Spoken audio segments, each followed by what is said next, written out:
I need you more.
All right, we're back again. It feels like it's been so long. Eons have passed. Eons are back.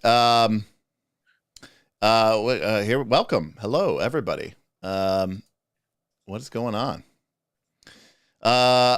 We are the Knights of Last Call, and we are here. I believe we're live. Looks like we're live. Everybody says we're live. Okay, great. Yeah, we've got a special guest tonight. We've got Mr. Aaron Smith, aka William Brandis, aka Joran of Mendev, aka did I miss any of your Celian? I haven't used that one in a while. Yeah, I haven't used that one. I think it's my Discord handle. It's your Discord handle. That's why it comes up. And we're both drinking. I have the last here of the Texas Ale Blood and Honey, which was sent to us by a patron many months ago. Vlax sent this to us from Texas, and I managed to save one of the beers. It's been up at the studio for a long time, but the last time I was up there, I brought it home because I was like, I want a tasty treat. And it is. It's a sweet ale brewed with blood orange peel, Texas honey, and spices. It was really good. I just have a cider. Oh, okay. Well, those are good too. It's a European cider, so that makes me more of a hipster. Oh, yes, indeed. Yeah. So, KC, what's up, everybody? People are coming in. We got 24 people in, and they're coming in. Remember to like, subscribe. If you're not already subscribed, you probably are, but you can like the channel as well. We love to get the videos out here. And, if you want to say hi and give us shout us out some love, we've got super chats, and we've got the hype boss. So currently John is our hype boss, and he is sitting at 15 hit points. Remember that a super chat, each dollar does a point of damage, and for a tip, each dollar does 2 points of damage. So you are in luck. You get the extra bonus if you do the super chat. It'll shrink that down a little bit. Self-confessed cynic, is this stream D&D 1 compatible? What the hell is D&D 1? I don't know what that is. Oh, you mean One D&D? Oh, I was confused there. Now it makes sense. Oh, now I know exactly what you're talking about. That's right. We have a long adventure today. We took a short rest. We gotta get our terminology down. I think those are gone now. Sorry. I missed that one. I kind of think they are gone. They're not in the new doc. I downloaded the doc. I haven't downloaded. Well, now it's my understanding that Tasha, Cauldron of Everything, already had basically all the abilities in there were tied to your proficiency bonus, and it recharged on a long rest. They have been going on that trend now since Tasha's basically. Yeah. And Monsters of the Multiverse did the same thing with the races that they've added. Got it. Okay. So everything is tied to proficiency bonus, which I like. I think that's good. I mean, it naturally scales up. I mean, 2. Right. So assuming your proficiency bonus still starts at 2. I mean, I guess the question is, and let me answer. Because Self-Confessed Cynic is a hero in the Discord, and he's also an adventurer with his sexy blue label. Is this stream D&D 1 D&D compatible? I don't know. I mean, we're assuming that 1 D&D is going to be released under the OGL. Maybe. Because that's interesting. Yeah, because part of me, it's backwards compatible, but is it forward compatible? Right. I was having some conversations with some folks, and we were just talking about D&D just cementing their control over the brand, and they have an opportunity now to just dominate, lock it down. And it failed with 4th edition, with the GSL, because 4th edition, no one liked. But 5e is so, like, think about it this way, like, if you can cement, and by the way, this is not what this stream's about, but this is obviously when I set this stream up, I did not know that Wizards of the Coast is going to drop this today, so I don't think any of us did. But Wizards of the Coast has D&D Beyond. Let's say they deliver. We haven't had a chance, Smith. We haven't really talked. That VTT is awesome. That VTT great. Is fucking amazing.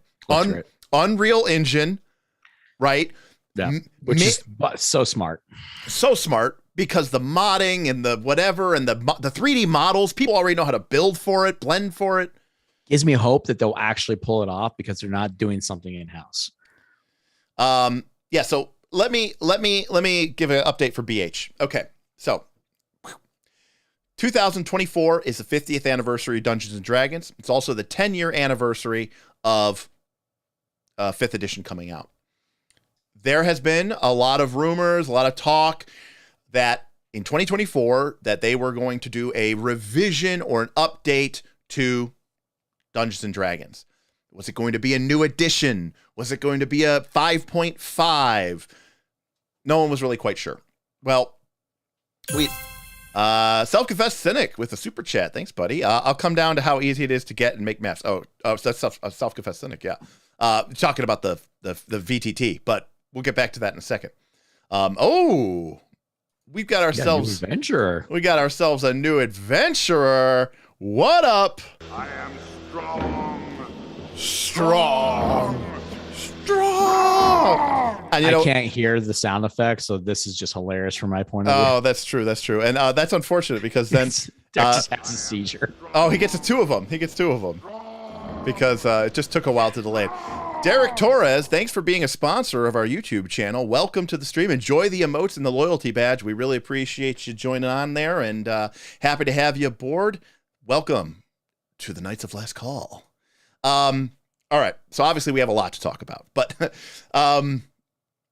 the Dungeons & Dragons Wizards of the Coast today announced that the One D&D project, One D&D. So what does that mean? Well, it's kind of a code name, but they basically are announcing that over the next 12 to 16 months, they're going to be releasing a series of Unearthed Arcana PDFs and articles along with accompanying videos to sort of update you on how they are going to be updating, revising, and changing D&D.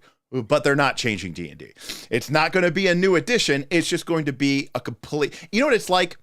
It's like taking a house and it's on the same land and you don't like blow up the foundation. Like you don't bring in a wrecking crew. But it's like one of those like makeover TV shows where they come in and they like gut the walls and they blow up the internal walls. They completely tear out the kitchen and move it to the other side of the building. And they build a whole new patio in the back and everything like that.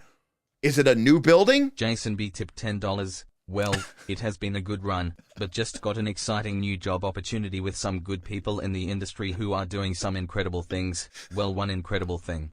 Smell you later, nerds. Wow, Jason B. And by the way, that's the proof. Smith's here. So I know a lot of people have thought Jason B was Smith, but... Did he tip? I can't hear anything. Oh, you can't hear anything. Yeah, so Jason B just tipped. Just started laughing for some reason. I'm so sorry. Jason B. You're good. Jason B did just tip. Let me bring up the thing. I got the stream over here. Hang on. Okay. I'll read There it. you go. You've seen us in the same room. Right, exactly. In the same room. So Jason B says, well, it's been a good run, but just got an exciting new job opportunity with some good people in the industry who are doing some incredible things. Well, one incredible thing. Smell you later, nerds. And yeah, actually, there's been like 3 or 4 people from Paizo who have recently been employed by Wizards of the Coast. Could it be to make One D&D? We'll never know. It could be. But anyways, One D&D is an attempt to revise, update D&D Dungeons & Dragons 5th edition. Everything that we've seen so far, today was the first opening salvo. We got a 1-hour-long video between Jeremy Crawford and Todd Kenerick, who I think is a more recent... What? I think What's Todd's role? I think he's an adventure. I think he's written on some adventures. And we also got a 21-page PDF document with information about character races and backgrounds. And my guess is that there's going to be a series of releases and the idea is that you could take these, sort of overlay them on top of your existing 5e game and start playtesting / kind of frog in boiling water, like getting used to what the new reality is going to be. And so that released today at noon. 1 o'clock, and everybody's going to be talking about it. We talked about it today. No Nat's talking about it tomorrow, and that's just kind of been the big discussion. They also showed. So what I was saying, we know that D&D bought D&D Beyond, so they want to control the digital aspect. Okay. Then I'm sorry. I was saying about the ship. Yeah, I'm saying One D&D is the ship of Theseus. That's exactly right, Casey. If you've watched WandaVision, you're familiar with the thought experiment. The ship of Theseus. They are basically going to rebuild the entire game. But since they're doing it a piece at a time, when it's done, it's like, no, it's the same house. It's the same ship. And so, that's definitely where we're at with this. I do not know what the subscription model D&D is going to have, but now that it's all under one house, they can do things like, hey, when you buy the book, you get the book in D&D Beyond. If you buy the adventure, you get the adventure in their VTT, because that's the other thing. They better do that. That's the other thing they were talking about, is releasing this new, real, almost virtual reality style VTT. If D&D can do that, and they can bring all of that power to bear, right? We talk about this now with Pathfinder 2. If you release something and you can't get it onto Foundry, you're out the game. You're out the game. So if they make it so that D&D, like, you have to be One D&D official, to be like, have any shot of playing, I mean, they're going to corner the market. Well, and they're going to corner the third party market too, because they also have DMs Guild. And so they're going to be like, hey, listen, you pay your 30 or 50%, whatever it is. It's something ridiculous. I think it might be 50 actually. And then your material will be available in D&D Beyond, but otherwise, get screwed, nerd. Exactly. So yeah, I mean, it's definitely a change. It's definitely going to be a sea change. I mean, D&D is already so huge. People, this is before the movie. This is before, I don't know, the Netflix or Amazon TV show, right? Like, you don't think they're doing that right now? You don't think they're talking about that right now? Like, in their defense, they probably did it before the movie because the movie might tank. No, the movie's going to do so well. You think so? Oh yeah, I'm going to hate it, but good to see you. Good to see you, One Hot Llama. Can't wait to score one of those sweet software engineering contract jobs to make content. # One D&D compatible. There you go, buddy. There you go. Don't you also not own the stuff you put on DM's Guild? I think that's correct. Oh wow, yeah. Okay, that's brutal. I mean, you give up the rights to it. Oh, you can't resell it anywhere else. You cannot resell it anywhere else, right? Exactly. And they get to keep selling it even if you decide that, like, hey, take it down. You. Yeah. And there's Tim Carpenter. What's up, buddy? What's up, nerd? So, what we have in this situation here is an interesting confluence of events. Now, prior to this coming out, the reason why this exists is because the reason the stream exists. The reason today's episode, and we can talk obviously about all this stuff, but I mean, it's an interesting point. So, Knights of Last Call, we play Pathfinder 2 on the channel. We talk about a lot of role-playing games, and we are going to be starting a Root game. We have a Friday game. It's our private game. It's with some of the members of the Knights that you know and love, but it's also with some folks that aren't part of the Knights of Last Call. Although at this point, that number is getting very, very small. And that's always been our personal private game.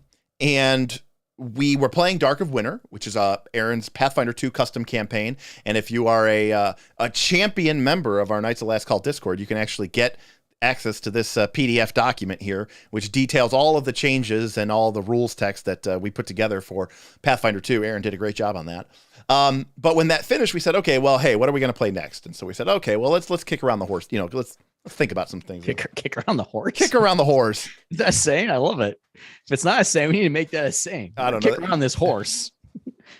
I think it's kick the tires. Kick the tires. But I like kicking the horse though. Okay. It implies it's not dead yet, so you're not beating a dead horse. Right, exactly. It's not dead yet. It's just still alive. It's still kicking. That's so. But what it came down to, though, was what did we want to do with our Friday nights? Our Pathfinder 2 game is very cerebral, right? Not only are we playing, online and virtually, and with an audience, that definitely changes the experience. But it's Pathfinder 2, right? It's and we're trying to give an entertainment value to you all, so it's a little bit of a different experience. And it's Pathfinder 2. It's very crunchy. It's very mechanical. It's very gamist. We're excited to play Root, but Root is more of a narrative gamist game, right? Where you're playing in a Powered by the Apocalypse game. So it's really more about moves that, give the GM and the players agency to sort of create a narrative and push a story. So that kind of left us with, so what do we want to do with our Friday game? Well, we don't want to just play another PBTA game because we're going to be playing a PBTA game on the channel. And so this idea came up of, what if we do something old school, right? those of you who are a member of this channel know that we always talk about like this old school Forge concept of GNS, gamist, narrativist, simulation. And in my mind, older versions of D&D are mostly simulationist, right? There's not really mechanics that care about the story or care about, they don't have things like hero points.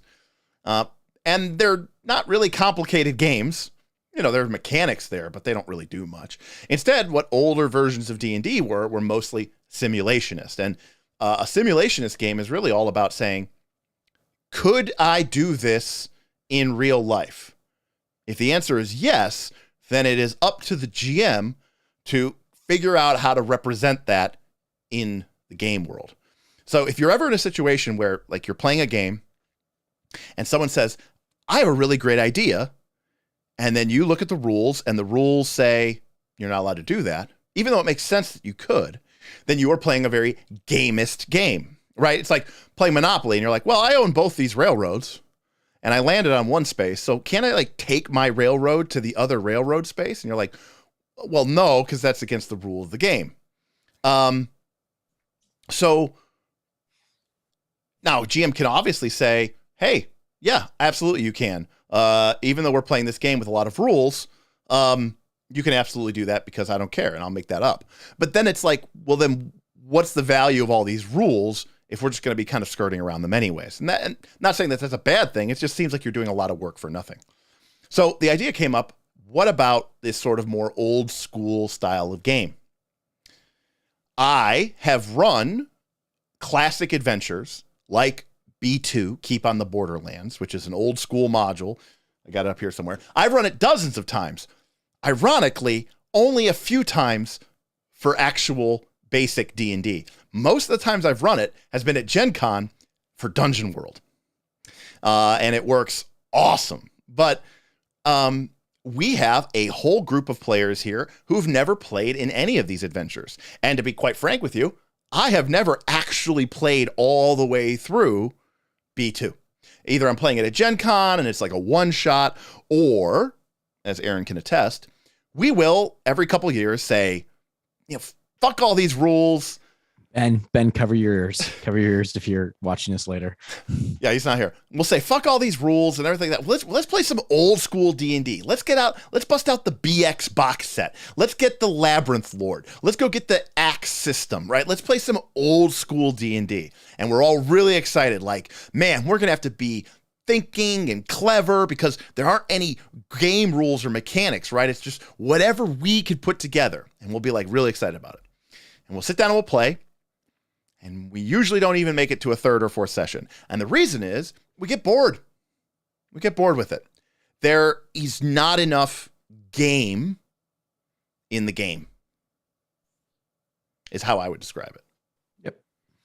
I'm a product of my time. Do I like those style of games? Yeah, absolutely, of course. But do I like getting mechanical elements to my games? Absolutely. People say, Derek, you like narrative games and you like, right, like Powered by the Apocalypse, that's like a story game. I go, no, it's not. There's a lot of rules and game and elements to Powered by the Apocalypse. I would say there's chewy. Yeah, it's very chewy. Old school D&D is a very, very big S and a very small G and 0 N. So I want to play a game that has an element of simulation, but also game. So that really leaves me with two choices. 3rd edition D&D or 5th edition D&D. Well, Goodman Games put out a 5th edition version of Keep on the Borderlands called Into the Borderlands, and it is a functional reprint of Keep on the Borderlands, but updated for 5th edition rules. And that kind of sealed the deal. Because on top of that, we had wanted, or I should say, really me, I wanted to explore 5th edition. Everyone's talking about it. People are asking me questions all the time. It's going to be the big talk of YouTube for the next couple of years now that this fucking One D&D thing is out. Every But- 2 weeks, there's going to be a new video, a new release. So. Insane. Every content creator out there is going, oh my God. So much content to content about. There's so much content to content about. I'm so sad you can't hear my sounds, Aaron. I need to figure out a way to route them into my board so that when I hit RPG, you can hear it. RPG! RPG! RPG! RPG! But so everyone's going to be talking about D&D, and I do not have a lot of experience with playing 5th edition. I played in a very heavily modified campaign that Aaron ran. I ran Sunless Citadel in 5th edition like twice, and I ran it initially when the game first came out, and we played it for about a month or two, and we didn't really like it. We moved on to something else. So, yeah, I kind of wanted to give the game a fair shake. Now, Kick the horse around, so to speak. kick the horse around, so to speak. Now, that being said, what this channel, what this stream is about, is really about you guys participating as Aaron and I kind of go back and forth. It's D&D, and it's 5th edition, so rules don't really seem to matter that much. And also, yeah, there are things I want to change. So really, it's about what are the rules that I want to change in the game to make it more the kind of game that I want to play.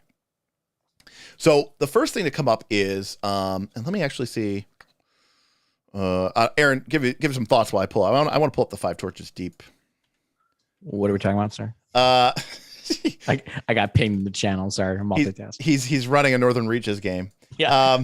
I'm just looking up 5 Torches. I'm just saying that. Your thoughts on where 5 edition is. 5th edition. Yeah, 5 edition. His mic went out. Damn it. We're real professional here.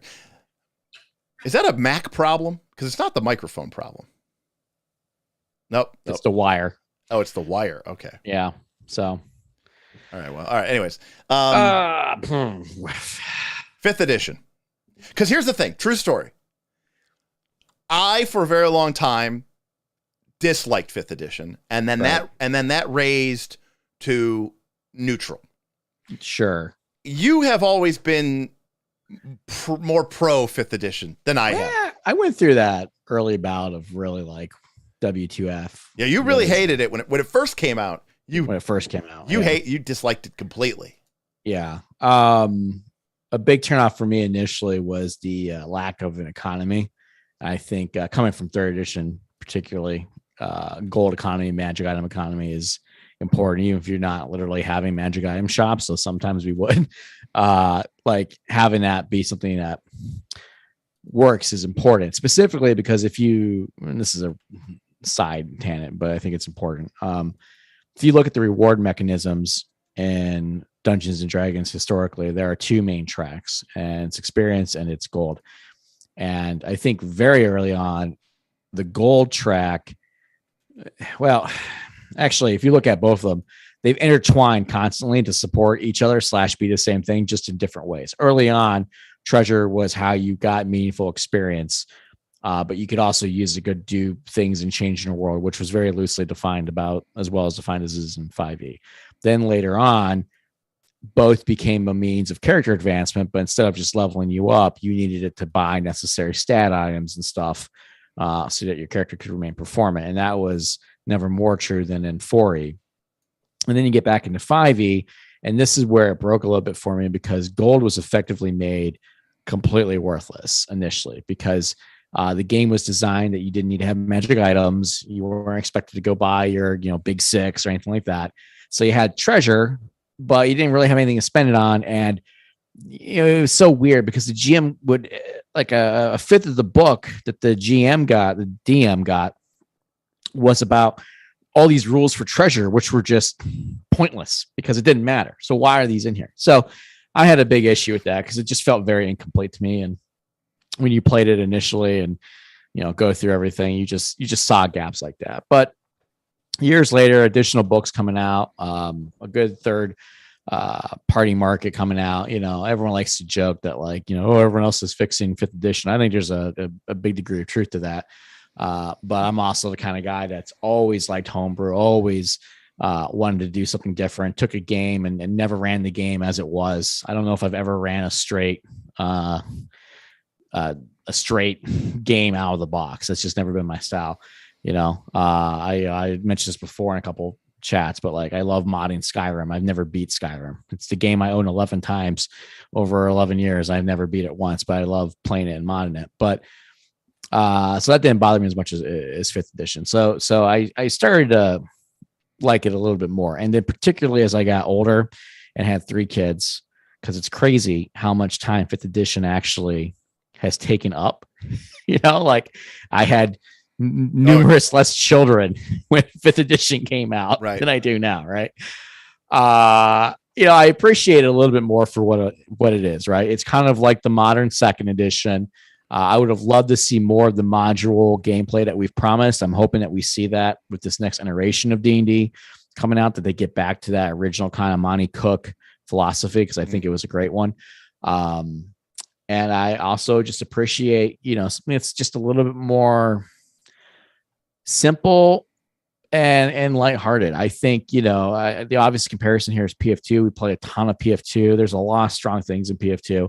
Really, really good, tight design, very good for that, tactical gameplay. But at the same time, it's a lot of work to do something. And sometimes, what I want to do? I want to kick down a door and I want to roll dice and I want to kill an ogre and take his treasure. And I don't want to think too hard about that. Right. And that's not for everyone.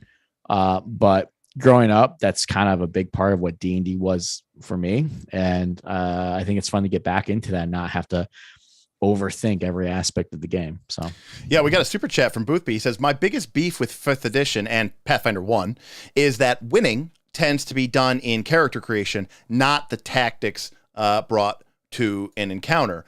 And I agree that Pathfinder 1 for 3rd edition, it is very possible, very easy to build a character which is so powerful, such a high AC, such a high attack roll, that you mechanically just dominate everything.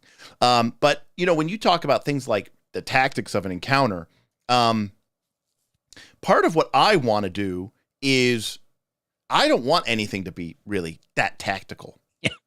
Right. I have Pathfinder 2 for that. I basically want to play an old school game, but I want ascending armor class. I want attack bonus, not THAC0. I prefer strength saves, dex saves, con saves, wisdom over rod, staff, wand, spells, the whole, all of that. I prefer Steven that. Tipped we got Steven. All right, off to play in the Things from the Flood finale. All right. Enjoy your evening all. Thank you, Bruce. Steven. You're the new boss as you head out. Steven off to play his Things from the Flood finale. Thank you for that tip, Steven. We appreciate you. Appreciate the support, and enjoy your game, sir. We really appreciate it. That also got us to our goal, so awesome. But like, I want to like a lot of the things that people complain about in 5th edition. Like everyone's talking here about broken characters that trivialize everything. Good. Everyone's like, but the encounters aren't balanced. Awesome. Don't care. Great. I promise you, and I promise you, my player below me to be, I will never once look at anything resembling anything about encounter balance as I play 5th edition. If I want to throw 30 or 40 kobolds at you, I will. I don't know, that could be instantaneous TPK. I just don't care. That's just the thing. Amber asks, have you considered 13th Age? We've played several 13th Age campaigns. Great system. Fantastic system. I appreciate the fact that like RPGs have to be a certain way for certain people. And I appreciate that not everybody has the opportunity that I have to potentially play in multiple RPGs. The things that people complain about 5th edition are actually things that I, for me, consider a strength. Now, that being said, there are books that have come out. There are hacks, as Aaron was saying, some third-party content. And one of them, you can see here on the screen, is 5 Torches Deep. And this is a very, very super stripped down, old school equivalent of 5th edition.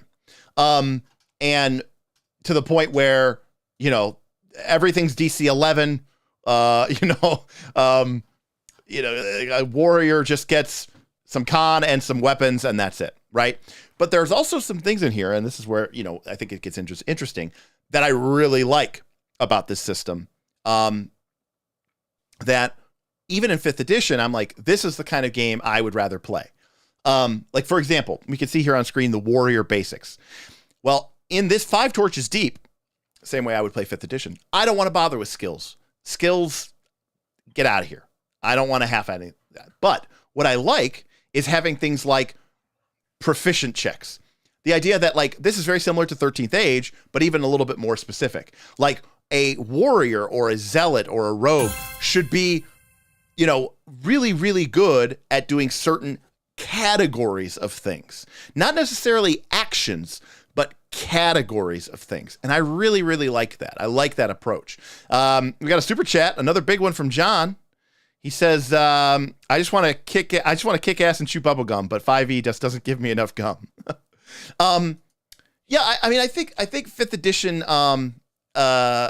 Sean Clayton says 5e in name only, it seems. Oh, in name only. Well, no, because what is 5th edition? I mean, 5th edition is feats are optional. Strength, dex, int, con, whiz, a proficiency bonus, and some hit dice. Like, I think that's 5th edition. Even things like getting rid of skills is in the DMG. Yeah, that's in the DMG. That's in the DMG. So that's why if you look at it, it's always like, dexterity, acrobatics, or whatever. Right. Like, you don't actually need skills to function in, in 5th edition. So there are things about 5th edition that I actually think, for me and for this game, I mean, for starters, this is written into 5th edition, so that makes it a lot more convenient. But because of things like flat math, it means that I can throw a horde of goblins at a higher level group, and that's actually scary. And because of things like the morale rule, the way that you're approaching the game is very different. It's in my opinion, it's very old school approach but you actually get cool things when you level up, right? Like in 5th edition, you don't get a ton of things, but you still get a lot more than you would get if you were playing like BX D&D. You usually get something every level. It's just you don't get to choose, right? PF2, sure. You have like 1 to 3 choices usually, unless you're a caster, in which case you have 0 to 1 choice. Well, and also the thing too is like, we were looking at this. I mean, when 3rd edition came out, we all agreed, both 3rd edition and 3.5. We all thought the Barbarian was one of the coolest, the most badass classes we'd ever seen in existence. Here was this. Still like the Barbarian. 3rd edition. It's like, you got this rage ability, you got fast movement, you got the ability to, get a bonus against traps, you got damage reduction. There was 0 choices in the Barbarian. You got rage at level 1, you got fast movement at level 1, then you got like a little bit of you got to keep your dexterity bonus when you're flat-footed, and then you got damage reduction. Yep. And that's it. That's the only thing that you got. And it's like, we remember playing that class, and it felt so powerful and dynamic and exciting. And looked at it, if you look at it through the lens now of like modern Pathfinder 2, you would go, this class is horribly boring, right? Like, you don't make any choices. Every barbarian is the same. You got 6 feats. You got 6 feats from the player's handbook, which were probably going to be like weapon focus, power attack, and cleave, right? Like, you didn't really get that many choices. I mean, how many dwarven fighters or dwarven clerics or barbarians did I make that were all exactly the same? Yeah. And you played the same thing over and over. John, I'd be like, oh man, I'm so excited. My dwarven fighter's got a dwarven war axe. John coming through with another super chat saying that he's tapped out after this for beer. Buddy, big shout out to you, sir. Honestly, I'm a big fan of rules light systems like Fate, so I really like what 5e was trying to do conceptually. I just feel that the execution fell a little flat. John, I agree with you completely. Part of what I wanted to say about this, someone was accusing me of saying 5th edition in name only. Yes. Because 5th edition is a framework that, again, if you're trying to play 5th edition and you're trying to make these very tightly scripted, balanced, adventure path type encounters, which I know a lot of you are, I can see why it's very bad for that. I could honestly feel your pain. I can confirm that Pathfinder 2's math is very tight. And I could confirm that my experience with 5th edition is that the math is not type. It is not type. Like throwing a hot dog down a hallway. And Demonetized. Except we're actually live now. And so what that means is, Pathfinder 2 is a very intricately built system. And I've seen a lot of people on Reddit, on Facebook, and I feel this way too, talk about how you see a lot of people being very cavalier with changing things in it. And even you and I, Aaron, have been very loath to change things in Pathfinder 2, even release content for Pathfinder 2, because we go, this could screw up the whole game. 100%. It's very easy. I mean, look at something on the surface.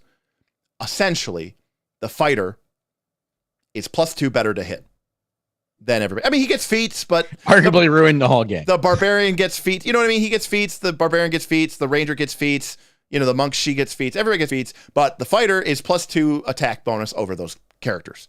And everyone's like, fighters are broken. They ruin free archetype. Everything is destroyed. Like, that gives you an example. Like, you have feats in that game that give you a +1 to a check in a certain type of terrain.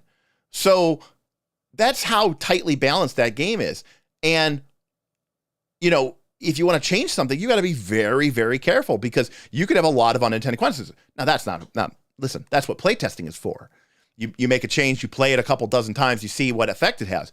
But that's a lot of work for a small micro channel like us, or even a third-party publisher. I question how much playtesting is really going into it. Only really Paizo and probably the Roll for Combat people have the kind of staff and the kind of professionalism to really actually make sure that these things work. Well, Amber, you mentioned the spells. Have I changed any of the spells? I've talked about how I would change the spells, but I actually haven't, because it's very easy to make something worse.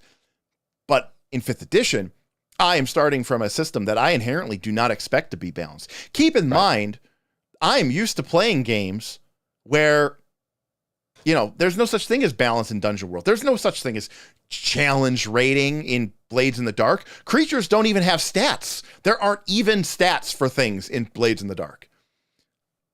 Monsters don't exist. Foes don't exist. Everything is done under the construct of clocks and action checks. So there's no such thing as a challenge. You just, what is appropriate, that's what's here. In Pathfinder 2, if you do that, I'll give you a great example. Several years ago, we were playing a version of 1st edition called Adventure Conqueror King. And the group was camping for the night. And I rolled random encounter, and I rolled two Medusa. And in Pathfinder 2, that's a TPK. To be fair, it's almost a TPK then too. But. Well, but my point is, you wouldn't even be able to hit those creatures.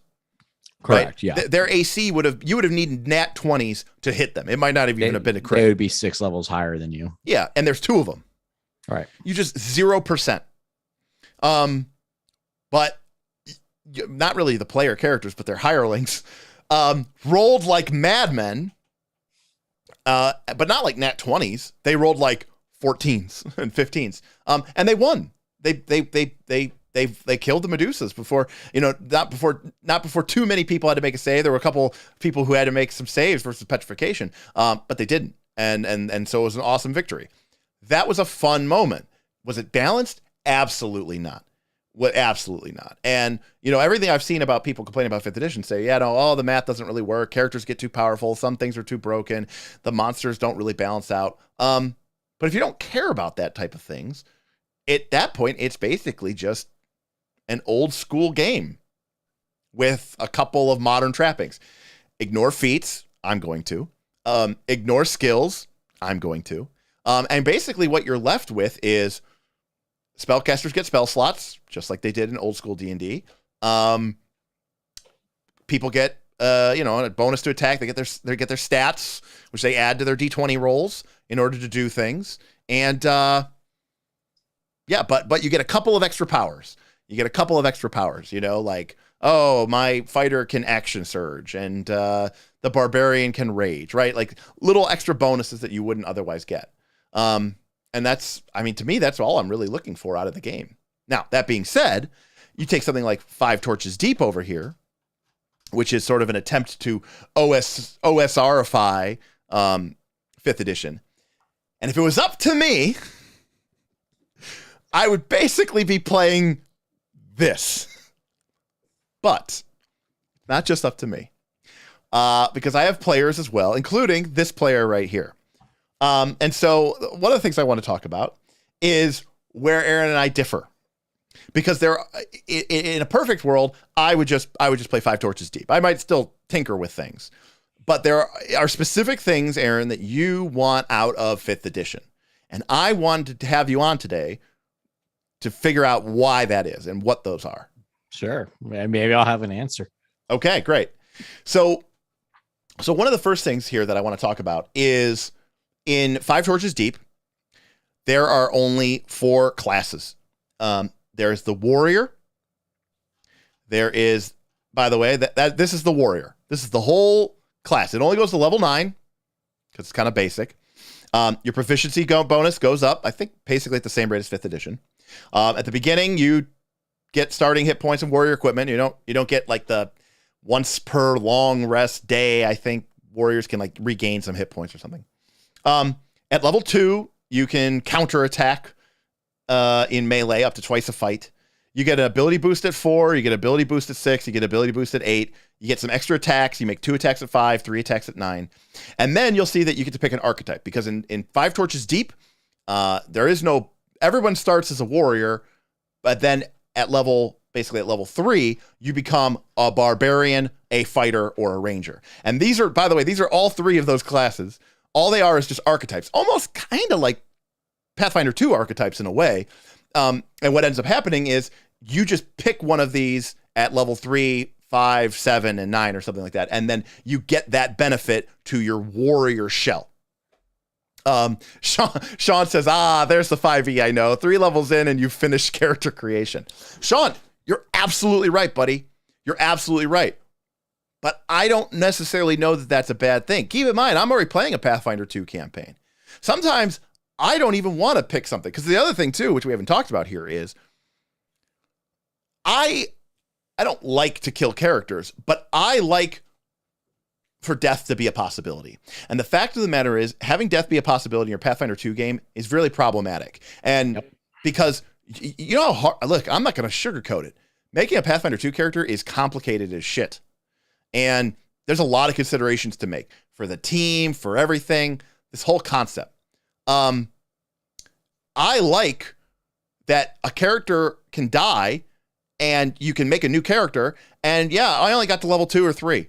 But I kind of got to feel out the character. I kind of got to see what they do, and they had some fun with it. In Pathfinder 2, you see a lot of people saying, like, well, the character doesn't really come online until, like, level 8. Because at that point, I've got enough of these feat trees, and my character's finally kind of starting to work. And it's like, you've put so much effort into that character. It's like, if that character dies, you're just like, ugh. It can leave you feeling like, I don't. Yeah, no, I agree with that. And in fact, I see a couple people in the chat talking about this too. Like I pick a class. I want to wait half a year to play that class. So part of me very much enjoys that by level 3, you have your kit. There's things that you're going to get to improve that as you continue to play, but like you're going to do the thing that you're going to do, right? Like going back to like 4th edition for a moment. I love that level 1. If you were a defender, you were a fighter, you had your basic kit to do that job. You could mark creatures. You were good at defending yourself. You could go and engage. If you were the leader, you had a heal, right? Didn't matter what kind of leader you were, right? So 5th edition levels 1 through 3 are kind of the tutorial. If you look at the EXP chart, they're very, very small in comparison to 3 to 4. And the game even tells you, hey, if you have experienced players, start right at 3, because that's when the game really starts. And I like that you can, hey, I'm the barbarian. I'm going to do barbarian things. I'll get better at those things, but I'm going to do them right from the start. But in Pathfinder 2, Derek, you're right. I mean, honestly, it felt like levels 1 through 10 were the tutorial because it didn't start to feel like D&D to me, like PF1, until you guys got to about 10 and actually had the ability to do your basic kit, the ability to have some level of consumables and options. Before that, it was just like, oh, this thing happened. Well, all right, roll high. Right. Absolutely. I mean, don't get me wrong. That is also the strength of Pathfinder 2. It is complicated. There's fun. Like, I sit down, I love Magic the Gathering. I love sitting down, thinking about my decks, thinking about builds and stuff like that. But it's a very different experience. Joe Castle had a question. He said, don't you think planning your character in advance isn't really believable? If your character is a living, breathing individual, having experiences which shape the character as you play. Mechanical equivalent of having your story thought out. Yeah. Well, he says, don't you think planning your character in advance isn't really believable? I agree with you, but most people do it, Joe. I mean, talk to most Pathfinder 2 players at level 1 or 2. They know what feat they're taking at 4 or 6 or 8. And they are almost anticipating getting to it. It's almost like the game is getting in the way of them being where they want to be. And I think that could be a problematic, experience. Nidus says, I've heard the exact opposite from new PF2 players who say they get to do class stuff at level 1. Yeah, I think spellcasters get a little bit hosed. I mean, barbarians get a rage, rangers get a hunt prey. I mean, I don't think it's horrible in Pathfinder 2. I just think that you get so little of what your character is going to be, right? You're going to have 40 plus feats at the end of the game, and you're starting off with only 1 or 2. So, there's a lot that your character is going to change and develop. People like that. That's great. I like that. That's great. Only if, though, I know that investment is going to be worth it. And that's where it becomes a challenge, because if you were playing in a Pathfinder 2 game, I mean, and let's just say you exempting, because there's a problem that if you die in Pathfinder 2, assuming you start off at the same level you died at, you can literally just rebuild your character with the exact same feats and the exact same magical items and the exact same boosts. But let's say for a moment that wasn't the case. If you were dying legitimately every couple sessions, every 5 to 6 sessions, every 10 sessions in Pathfinder 2, would you enjoy that game? And outside of like, I don't like dying a lot, that's boring. Like, that's kind of not the point. Like, dying shouldn't be like fun. But the point is, you would get very frustrated because you're like, what I'm trying to do in this game is level up. What I'm trying to do in this game is get feats and get more powers and more abilities. That's what I want to do. Like, I'll give you a great example as well. This is another old school thing that I really like for a game like this. This is the XP chart, okay? And what you can see about this XP chart is that through the first couple of levels, it just doubles every level. So what does that mean? It means that, let's say everybody just got to level 4. Everybody has 10,000 experience points. And then Smith dies. So he makes a brand new character and he starts off at level 1. Great. So he's going to start earning experience. Everybody else is going to earn experience. Over the course of a session or two, everybody earns 10,000 experience. Now everybody else is level 5. But Smith has all the way back up to level 4. He is now just 1 level behind the level 5 people. And let's say we gain 10,000 more experience. Great. They're 6, he's 5. Let's say they gain 10,000 more experience. Great. Now they're both 6, right? He has caught up. He is now the same level as them. He's behind in experience. But this kind of now, am I saying this is better? No. What I'm saying is this sort of experience point table is an example of really thinking about what it is that your game is doing and what is it trying to do. It's about having a goal for your game. This kind of experience point chart is designed to allow people who die and start over at level 1 to catch back up quickly. That's the point of this. And because this exists in the game, it has a natural means of having people catch back up.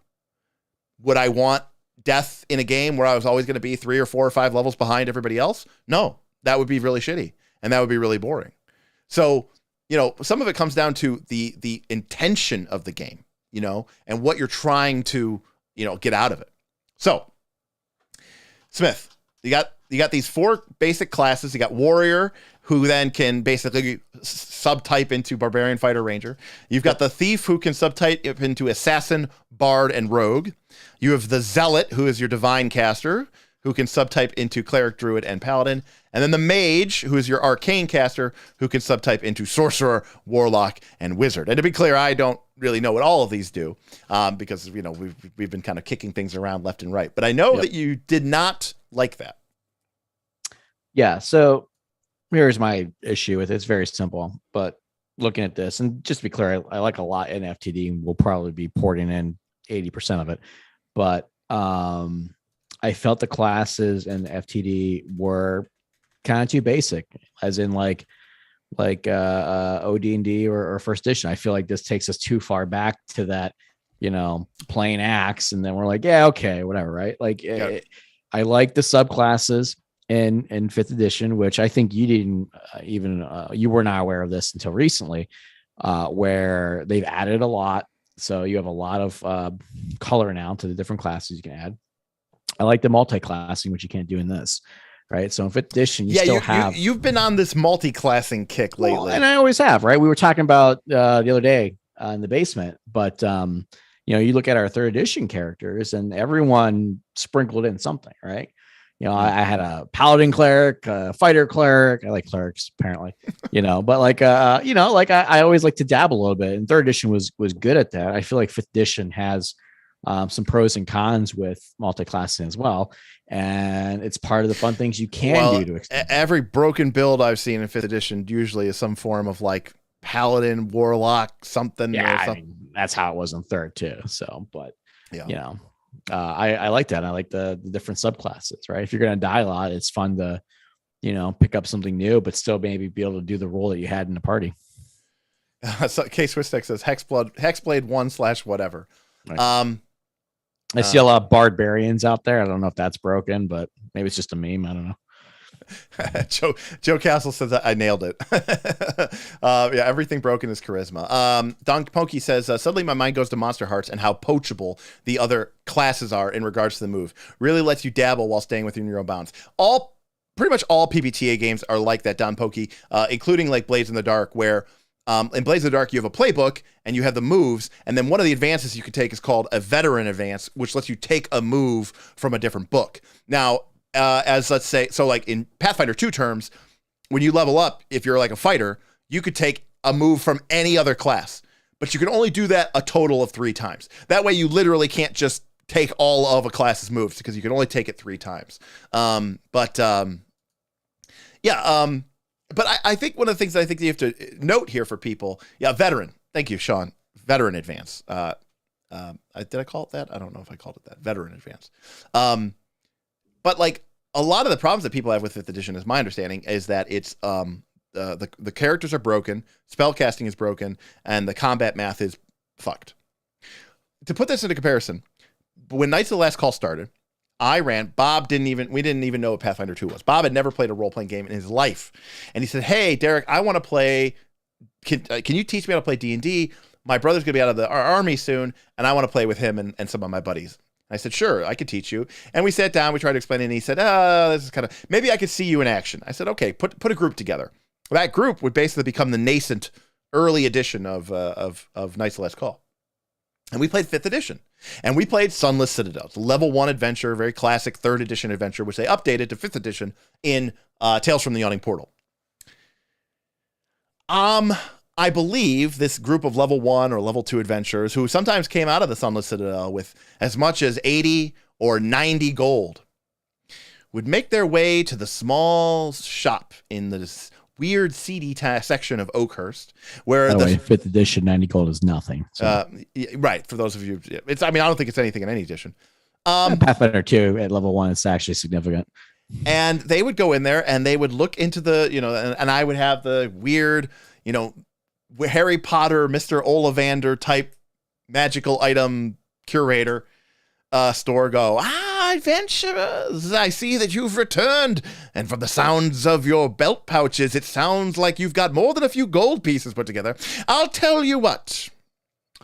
I just arrived at something brand new, came straight from the Elven Kingdoms themselves. I was going to charge 100 gold for it, but you are special customers, and I will give it to you for the low, low price of 90 gold. And then he'd open up a iron case with locks, and there, shining in a silken pillow, a single, jet black, greater arrow of slaying. Yes, which is like a 25,000 GP. Well, I don't think there really are like GP values in there are. Okay. I mean, it's arranged, but yeah. Yeah, I think it's like at least uncommon. It's probably rare. And you know what? Rory, who was part of our original Knights of the Last Call, the party was like, "Fuck yeah, we were gonna buy healing potions, but we're buying this greater arrow of slaying." And the fighter Rory had the greater arrow of slaying, the black arrow, put it in his quiver, and that was it.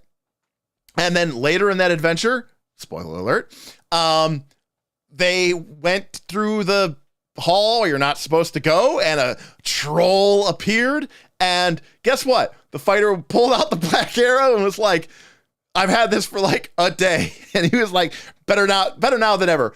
Shot the troll. It was like, make a DC 19 or 20 Constitution save or die. And it died. And they killed the troll in a single shot. It was awesome. I ran Sunless Citadel again. I knew the party. They didn't have any clerics. They had like a warlock, a barbarian, and a rogue. So all they wanted was healing potions. And they finally come back, and this is a different group, very different group. They finally came back to town, and they had a couple hundred gold, and I think they had worked out a deal with the healing potion vendor that they could get like a healing potion for like 50 gold or I don't know whatever the ones are in the player's handbook, but they got a good deal on them. And so they're like, "Okay, we've got 500 gold. We're going to buy 10 of these or whatever." And they get into town immediately. I was like, "Oh, 500 gold. Well, what about this amulet of health that'll make one of your constitution scores 18 immediately?" And they were like, "Oh, that's so good." And yeah, they took it. And then it was like, who gets it? Should we give it to the barbarian? Because, he's the big barbarian, but his constitution's already pretty good. Or do we give it to like the 10 con warlock who just becomes like a beast mode, right? I didn't care. Is that broken as shit? Yeah, whatever. 5th edition, the math apparently doesn't matter anyways. The work, nothing matters. So I rolled with it. I had a fun experience. Now, was I playing 5th edition? I don't actually think I was, because I was just like, Kobeing the rules. But like, yeah, that is a behavior that I would not do in Pathfinder 2. Out of respect. Right. Out of respect. Because if I'm playing Pathfinder 2, it's like I'm playing it because I want the game challenge. I want the tactical challenge. If we're sitting down and we're like, how do we get a flank, and how do we set up our debuffs, and who can fear and who can sicken, and who's got the buffs ready, and then someone comes out and goes, "I got a scroll of power word kill, and we're level 5. I'll just kill the guy instantaneously." You're like, okay, but then none of the other stuff that we were doing, matters. But I want it to matter in Pathfinder 2. That's why I'm playing Pathfinder 2, because I want the game choices and the feat choices, the magical item choices that I made, I want them to matter. If you're just going to hand wave it, then, why am I playing Pathfinder 2? If I'm playing Pathfinder 2, I want to follow the rules. But outside of that, I'm not going to. So, Self-Confessed Cynic says, "So is the deal here that you're playing 5e in your home game?" Yes, Self-Confessed Cynic. That is the deal. Our home game is going to be 5th edition, but heavily modified, because I can't help myself. Because the truth of the matter is, I don't even know if I have it around here. Oh, here it is. What I really want to play is like, I want to play 5th edition world. That's like what I really want to play. I want to play like 5th edition 5e world. That's what going to be the amusement park Hasbro opens up in 5 years. Right. When they have $1 million a day of revenue, they're going to be like, "Oh, 5e world." D&D amusement park. Oh, we got some adventurers, I think, re-upping here. Oh. Scott Smith became an adventurer. Thank you, buddy. Appreciate it. Love to see it. Self-confessed that it says, Godspeed, lol. Looking forward to the reports. Strategy, this is kind of selling me a stop and play. No. What it should be selling you to do, strategy, is experience different things. Yeah, you should play lots of games. You should play lots of games. Because I'll be honest with you. Do I like Pathfinder 2? Yes. Do I like, simulation is just like crawling through the muck, old school D&D? Yes. But I also really like, a Powered by the Apocalypse game. There's a lot of people who hate this type of game, right? Because this game, in a game like Powered by the Apocalypse, you could make an attack roll and miss, and then the GM decides that means that on the other side of town, the princess finds out that you've been cheating on her. Some people absolutely hate that. It makes for a dramatic and interesting game and show and evolving narrative, but, is it for everybody? No, because it takes simulation and it just throws it out the window. And it says, nope, we're not caring about that. All we care about is game mechanics and narrative mechanics. Whereas a game like Pathfinder 2 is saying, no, we care a lot about the game mechanics and we want you to have a fun and exciting game where you make a lot of choices and they matter. It's a very complex game. But that isn't the only experience that you can have with role-playing games. And that's kind of what this comes down to. Self-confessed. All these games suck. All these games are pretty good. Except for maybe Fatal. Self-confessed cynic says, I'll stop playing PF2E when a new edition comes out. But to be fair, self-confessed cynic, by his own admission, doesn't even play Pathfinder 2. In fact, he very narcissistically, but deservedly so, calls it Vin Finder, because he even put stuff in his game that I would say Vin has a bit more of a narrative stance to it, because you want boss fights to feel a certain kind of way. You want them to be, exciting and progression filled, and you want the tension to ratchet up over the course of several rounds of exciting combat. You are trying to create or emulate or engender a certain type of narrative moment by using mechanics. That means that you're more of a narrative gamer than you expect to be there, Mr. Cynic. I mean, listen, you can't be up on the guy, because if we were playing Fall Plaguestone to our 92nd session, we would need to invent some things too to keep that going. That's true. I don't have the official record, and maybe I'll never will. But, I have some clout with this community, so maybe someday I'll actually be able to get an answer to this. I'm going to go out on a limb and say that this man, self-confessed cynic, a.k.a. Vin, and his group have played more sessions of Fall of Plaguestone than any man, woman, child being alive, because no one should have played that horrible adventure for as long as they played it. So yeah. Anyways, he'd say, to be clear, I'll turn Pathfinder 3E into Vin Finder 2. So, which is another way to say that Nicholas says, where can I get a copy of Vin Finder? Homeroom section of the house rules section of the Discord. Is it? Do we have it pinned? He's got a couple of different things in there pinned, and plus that's basically Vin's channel, that and the anime one. Sorry, this week it's been Xenoblade, whatever the hell it is. Xenoblade Chronicles 3. Right, that's where Vin's been, but usually he's in the homebrew channel, and he just owns that. I should just make him a mod in that channel, because honestly, it's his. So you can always tell if there's a good video game out by the proportion of time that Vin spends on the Discord. Anyways, we're poking fun of Vin, but that's just because we love him so much. But he's a house brewer, he's a home brewer, and he likes to change it up. Now, granted, Vin has the confidence, the skill, the tenacity, and maybe the stubbornness to try to change a game like Pathfinder 2, which is a very precise. It's a very precise machine, right? Pathfinder 2 is like a really expensive, high-end, milling machine, or like a CNC machine where it can, accurately cut out and replicate this experience over and over and over again. Some other games are more like hand tools, like a chisel and a hammer. Like I can build it, but it's going to be imprecise and it might be kludgy and it might be a little bit difficult at times. Yeah, Nightish. I mean, ultimately, a lot of what this chat, a lot of these discussions are really coming down to the fact that, yeah, we do like other games. And one of the hard things that I've had a hard time with in my life, and Aaron can attest to this, is I have wanted the one game, the triumvirate. Well, now you got it. One D&D. Dungeons and Dragons. Satan's game.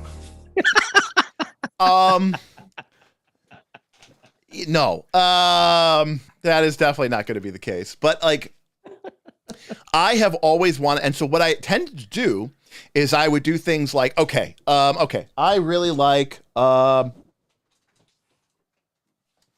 right, I really like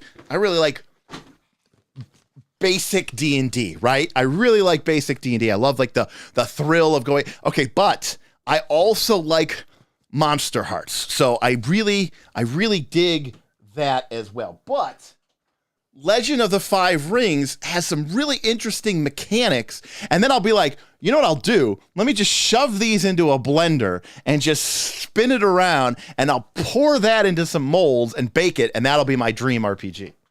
And that has worked exactly 0 times. And that has been the curse of my life. That's right, Nightish. The Quisas Haderach of RPGs. At the fulcrum of where you dare not look. Exactly. And Legend of the Five Monster Hearts on sale soon. Right. I'm already like, I'm not even gonna lie, John. When I read that, I was like, oh wow, that'd be really sweet. Like people here who've active members of the Discord, they know that as soon as I read Root, I was like, oh, I want to combine this with Legend of the Five Rings. We drew that up on my whiteboard. We drew that up on your whiteboards immediately, right? Like we were like, oh, how do we combine these two games and just make Legend of the Five Roots? Legend of the Five Roots. Root of the Rings. Game of Root. Game of Root. Oh, that's right. The Game of Root. What's the other one? Yes, Game of Root. You're right, because in Root, right, everybody's like a little animal, right? So we're like, okay, but what if like the wolf people were like the Starks? And what if like the Lannisters were like cat lion people, right? And like what if like the Baratheons were like deer stag people? And what if the Targaryens were like dragon men? And what, and we went off on a tangent. Burning Root. So yeah, anyways, what I want from a game is it to be everything to me at all times. And no game has ever managed to succeed at that. So my solution has been I have to play different games, and I have to be okay with that. And right now, the game experience that I am missing is that old school D&D. Nothing's balanced. The world is the way the world is. And the adventurers have their cunning. It's about player skill directed through the character. And there isn't a mechanical solution to, all your problems. And how do you, a lot of rulings. 5th edition seems to be lacking in rules. Great. I'll just make a ruling. And I won't care if it's balanced or not, because even if it was in the book, it's probably not balanced and it's probably wrong anyways. And just go with that and be okay with that. Now, is that the type of game that I want to play forever? No, because I do enjoy the challenge of working on a game. But at the same time, I don't want that all the time. Well, part of the game is the people playing with it, and you have assembled a motley crew to play this game. So that is also true. I should. So that's another big consideration. Something I wanted to point out. I will not run a game for more than 4 people. 5 people is like my absolute limit. Through a variety of strange circumstances, we may have as many as 6 or even 7 people who might be playing in this game. So one of my first thoughts was, look, I play with some really good Pathfinder 2 players. I've watched people on our Discord, people who live, breathe, sleep, eat Pathfinder 2, who play sometimes 3 or 4 times a week. And they're playing on a virtual tabletop where a lot of the math and the rules and the rolling and the flanking is all automatically calculated for it. And it'll still take them 2 or 3 hours to get through a 5-round combat. Ain't nobody got time for that. Like I just don't. Like I remember you were literally gonna die soon from aging out. Yeah, I'm gonna be 40 next month. Okay, you're already done. I'm gonna be 40. You're already 40. I had 3 doctor's appointments in the past week. Right.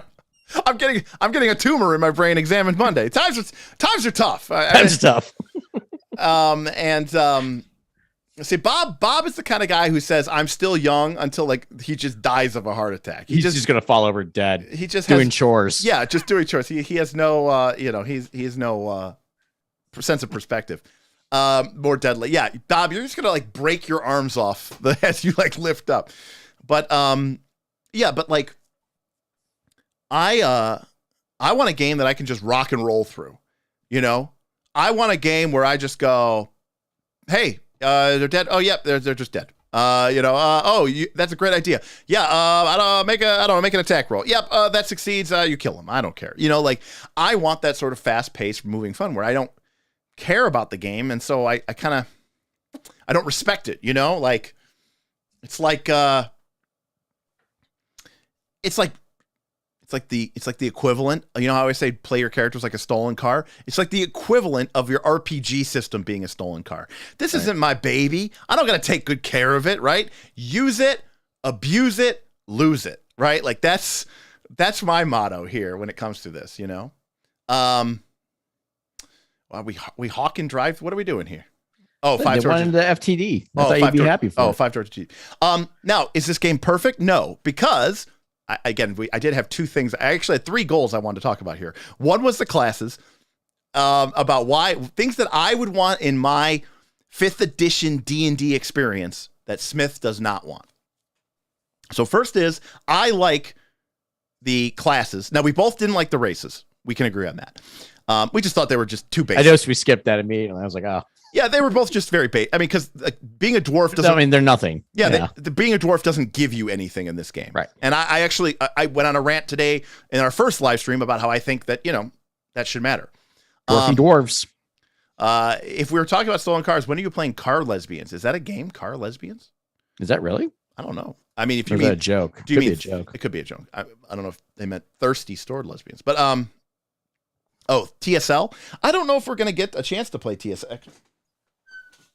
What I never asked this, like what genre / time period is that? I know there's swords, but that could be anything. It's generic. Fantasy? Fantasy modern, I know Monster Hearts takes place in a high school. So no, yeah, this is could you have a car in Thirsty Sword Lesbian? Oh, absolutely. You could have a spaceship, you could have an airship. Oh, that's awesome. All right. Because I kind of want a car now. It's everything. In fact, like the opening dialogue is like something about, it's like very much like a Star Wars riff where like they're fighting against Hannah the Scoundrel and Lucia the Chosen have just rescued the rebel leader from the evil space empire when evil Death Baron steps out between them and their spaceship. Time to find another way out. No, this is our best chance to take down Death Baron before he sends another planet to the Nightmare Zone. I ignite my laser sword. In the name of the free people of the 5 stars, surrender or face justice, right? So it's like, in that case, it's very generic. The game is very generic. Car Lesbians is real. Okay, I don't know that. Okay, I don't know that game. Is that Powered by the Apocalypse? I don't know. So yeah, I like races to matter. I like for them to have some crunch and to be able to do some things. And I like, dwarves being able to know things about the stone. And, I like that. So classes, you thought they were too basic. Is that correct? Is that what my... Yes, and too basic. And you liked 5th edition multiclassing because you felt like it lets you dabble and play around in different ideas. Right. Okay. I'm also not worried about, if Rich makes a broken character, I'm not worried about your ability to handle that or care. Oh, yeah. That's not a concern of mine at all. Yeah. All right. Second thing, which I assume we're going to talk about. Okay. So this... I'm distracted by Car Lesbians. It was a risky Google search, but it paid off. Okay. I think it's like the Fast and the Furious, but with lesbians. So better. Well, to be fair, TSL. Oh yeah, dude, look.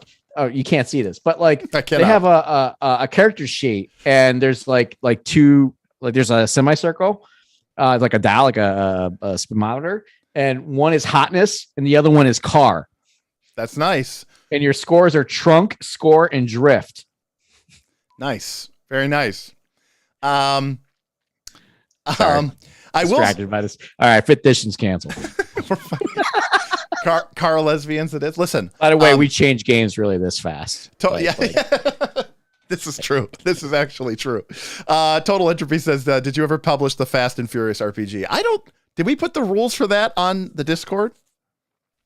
Oh, again, Mike, it's back to just moved. I got excited by lesbians. I moved. I did paste it, I think, at one point in some random channel, so it's gone. You know what? Maybe it'll be just make that a PDF. We'll release that as a PDF for the patrons. I will say that this did win. This did win an NE. It won the gold NE. But I will say that they took some components from Masks, and then Root came out.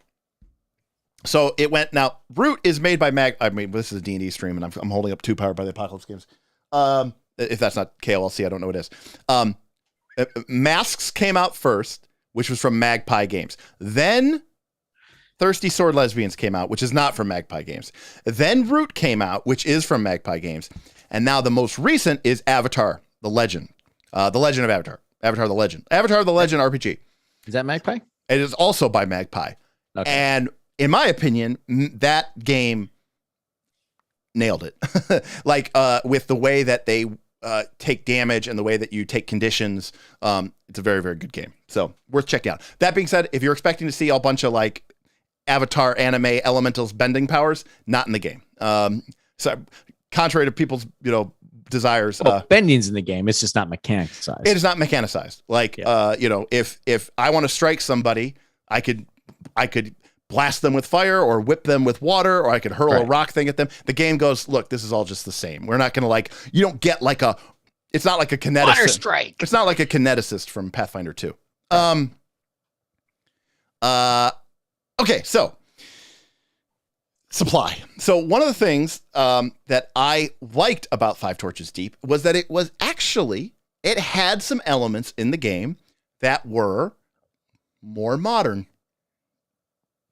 And one of the things it has here, I liked supply for 2 reasons. Let me tell you what supply is. Supply, or sup, is a value of quantum objects that you can carry in your backpack. And you can have a total amount of supply equal to your int modifier. And so what this means is that if your character is smarter than you are, they may have brought the right thing that they needed, even if you, the player, did not. Now, sup costs Sup costs gold. It has a weight. It takes load. But essentially, it allows you, more or less, to sort of virtually fill out your backpack. Now, you can't pull out anything, but you can pull out things like rope or torches or arrows or things like that. Kind of generic, Sean says like Blades in the Dark equipment, yes, or like root depletion, right? Obviously, you can't pull out like a brand new, great sword or something like that. But anything that's anything that's like small and potable. And I really like this for 3 reasons. Reason number 1, it makes int not a dump stat. Reason number 2, it is easier when you're like making a new character, like in the middle of a session, or if you go back to town in the middle, like we're dungeon crawling, we get a couple fights, we go back to town, we sell our loot, and it's like, just top off your sup. Like if you want to, if you got a good int, top off your sup, like filling up your gas. You don't have to like pixel bitch over the items. And then the 3rd reason is because I can attack it. I can attack sup as a means of depleting a character's resources. In a game like Five Torches Deep, you don't just have hit points. You also would have something like this sup. So for example, let's say the characters are traveling overland and something bad happens to them. I could just do hit point damage to them, but I could also say, yeah, crossing the river, supplies got ruined, lose, D6 sup. And it's a way of sort of, yes, abstracting and yes, kind of indie gamifying the inventory system of 5th edition. I really liked all 3 of those components. Smith, you did not like. I like this system. I mean, I'm a huge fan of, narrative equipment, so to speak. I think Root does a good job, but you're also getting your root all over my simulation game. And that's, listen, it all goes to the same spot, but I don't eat pizza with chocolate cake, So what, so do you not like this mechanic in this game? I don't like this mechanic in this campaign. So not even the game, but like for me, simulation, like it's simultaneous with inventory management. It's like one and the same for me, right? And I know you're like, well, I don't want people going through their inventory. That's part of the best moments of a simulation game is something happens and everyone flips over to the back of their character sheet going, oh man, is this the time to bust out the soap? I don't know, right? So I really like that part. Well, no, you're in luck. Look, soap isn't even on the list. Oh, so I can still own soap. Okay, well that's you can important. still own soap. I hear. I hear. We're at this. Yeah, I hear what you're saying, and I totally get. I totally break because one of the key distinctions between a simulationist game and a gamist game is who is being challenged here. Is it the character or is it the player? And right. In a simulationist game, not an emulationist game, this is a distinct difference. You see, in a simulationist game, in a true simulationist game, you, the player, actually have to be a good dungeon delver. Not your character, like you, the player. Like imagine if you were playing a simulationist heist game and you had to plan the break-in. Right. And you're like, well, I'm not a thief. Well, you better be. You're going to play a lot and lose and maybe pick up something and hopefully have the Uncle Darren of the group to kind of show you the ropes a little bit. Right. And that process was a big part of the simulation game, right? Yeah. So I would say that this dips from simulation into emulation, right? This is letting you feel like a well-prepared, highly intelligent adventurer without you, the player, having to be that smart. I think Bob's brother should be like, yeah, I should have bought rope. Right. You want Bob to have the I should have brought rope experience. Yeah. But do you ever worry that that's going to cause too much of like I've seen sessions break down because people start spending way too much time obsessing over how many bars of soap they're going to bring.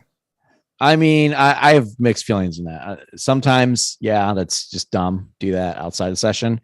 And then sometimes we've been at a session where we stocked a farm and bought barrels of salted pork. And it was one of the most memorable sessions and fun sessions of all time. Right. So it's a complicated question because it depends, right? If the group's all into buying supplies, then those can be fun. But typically, that's not an enjoyable experience, but also typically how often does that really happen? Right. Like the sad truth is, at least in 3rd edition games, we'll go through this list. We'll buy our torches and rations and rope, and then we're not going to touch it until we transfer that character to a new character sheet. Right. If we even do that. And I think that's definitely a big difference as well between it. I mean, I think to be fair that they tried to be very, more generic here. There's no like needle and thread and, right. and chalk and soap. Mostly consumables. It's mostly consumables. Right. But like, John says, it sounds to me like you two want to play different games.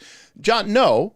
But what this is kind of an example of is Aaron and I hashing out as, adults, like, what do we expect from this game and how do we, meet in the middle to create an experience that's going to be fun for everybody. This is our session 0 and, it's a conversation, right? Right.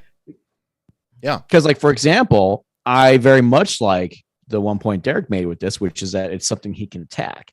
I like that, Mm. right? I like Derek being able to go, oh, because I can appreciate from a DM's point of view, it's really hard to be like, you lose your backpack or you lose something specific in your backpack, because Derek isn't going to have all those details. Correct. But saying you lose supply, that's a consequence, right? There's also a good devil's bargain in that, right? Derek's like, oh, you could do the thing, but you're going to have to give up some supply to do that, right? I like that a lot. That's really cool. It really facilitates that gameplay. So for me, this is, I'm not going to die on this hill. Right. I mean, we are going to use old school inventory, but I want to say, Gabriel says, is this the playtest for D&D 6e? No, Gabriel, it is not. This is 5 Torches Deep, which is a, it's like a $10, I think it's like a $10 PDF on DriveThru RPG. Yeah, $10. And it is basically a very stripped down, old school version using the 5th edition, I'll say, chassis. It's probably, I mean, this thing is a third cousin of 5th edition. I mean, like, it has like, proficiency bonus. It has, 6 stats, armor class, hit points, but a lot of the other things are very, very, very, removed. So I think I know the answer to this, Aaron, because of what you said about the sup and what you said about I want to have the rope in my backpack. I want to have the soap in my backpack. The other Soap's important. Soap on a rope is important too. The other thing that I really liked about this game was the spellcasting. And the spellcasting in this game is, there's some supply. We already talked about that. I gotta be honest, I don't remember this part. I didn't read that far. I just assumed that you would hate it. All right. The spellcasting is, we got some morale, we got some treasure, turns, light. Okay, here we go. Jeez, where are the spells? Oh, magic. Okay. All right. To make a spellcasting check, it's DC 10 plus a spell's level. Yep. Okay, so if you want to cast a level 1 spell, it's DC 11. Is this base or is this against a... No, it's just DC to cast the spell. Okay. What are you checking against? DC 10 plus the spell's level. So what are you rolling? Plus your wisdom or plus your int. A zealot, a cleric uses plus wisdom, or a divine caster uses plus wisdom, an arcane caster uses plus int. All right, so spellcasting's hard. Okay. I think you probably get to add your proficiency bonus as well. Okay, that makes sense. Okay. Yeah, casting a spell requires a spellcasting check, at least one hand, free hand, and some components. Okay. Failure triggers a mishap with unintended consequences. Think Wild magic table or wild magic table. Think 6-. I mean, there's a table. Yeah, got it. And the spellcaster, it's very dungeon worldy. In fact, actually, yeah. The spellcaster cannot attempt spells of that level again until they take a safe rest, not an unsafe rest. So basically, you need a full night at the end. But outside of that, it says the GM can require a D20 roll on the magical mishap table, or they can simply describe what malady the PC suffers. So basically, you can roll on this table, or you can just decide. Then, if you succeed, you cast a spell, but there's no slots. Okay. So a caster can cast a spell all day, every day, as long as they keep balanced by them failing. Exactly. And you can see here, like first level, these are the first level spells for Arcane. Charm. One creature within 30 feet obeys you. Yep. So you could just charm, and now I have that orc. It's like EverQuest charm, right? Like it's just you control them. So the other thing that it does is spellcasters can cast any spell they know as a right. It takes 1 hour per spell level, but it does not require a check. Yep. So basically, every spell is kind of a ritual. It's ritual casting. Yeah. Yep. Everything else is kind of a ritual. And then there are cantrips which do not require a check. Yep. Because they're so easy for you. And basically, you get 1 level 1 spell level 1, you get 2 level spells 2, level 3, et cetera, et cetera. Now, I assume that you did not like this because you like Vancian magic. Did I lose you or did you lose me? I assume you did not like this because you like Vancian magic. I do like Vancian magic. I mean, I like this. This is cool. This is Giphy Glyph actually does something similar to this with mishaps and whatnot. So I like this a lot. Just not in this game, not in this campaign, because I know I'm very unpopular in this opinion. I do like Vancian magic, so I think it's cool. I love Dying Earth. I love what was I reading the other day? I think it was Advanced. It may have been Advanced Labyrinth Lord.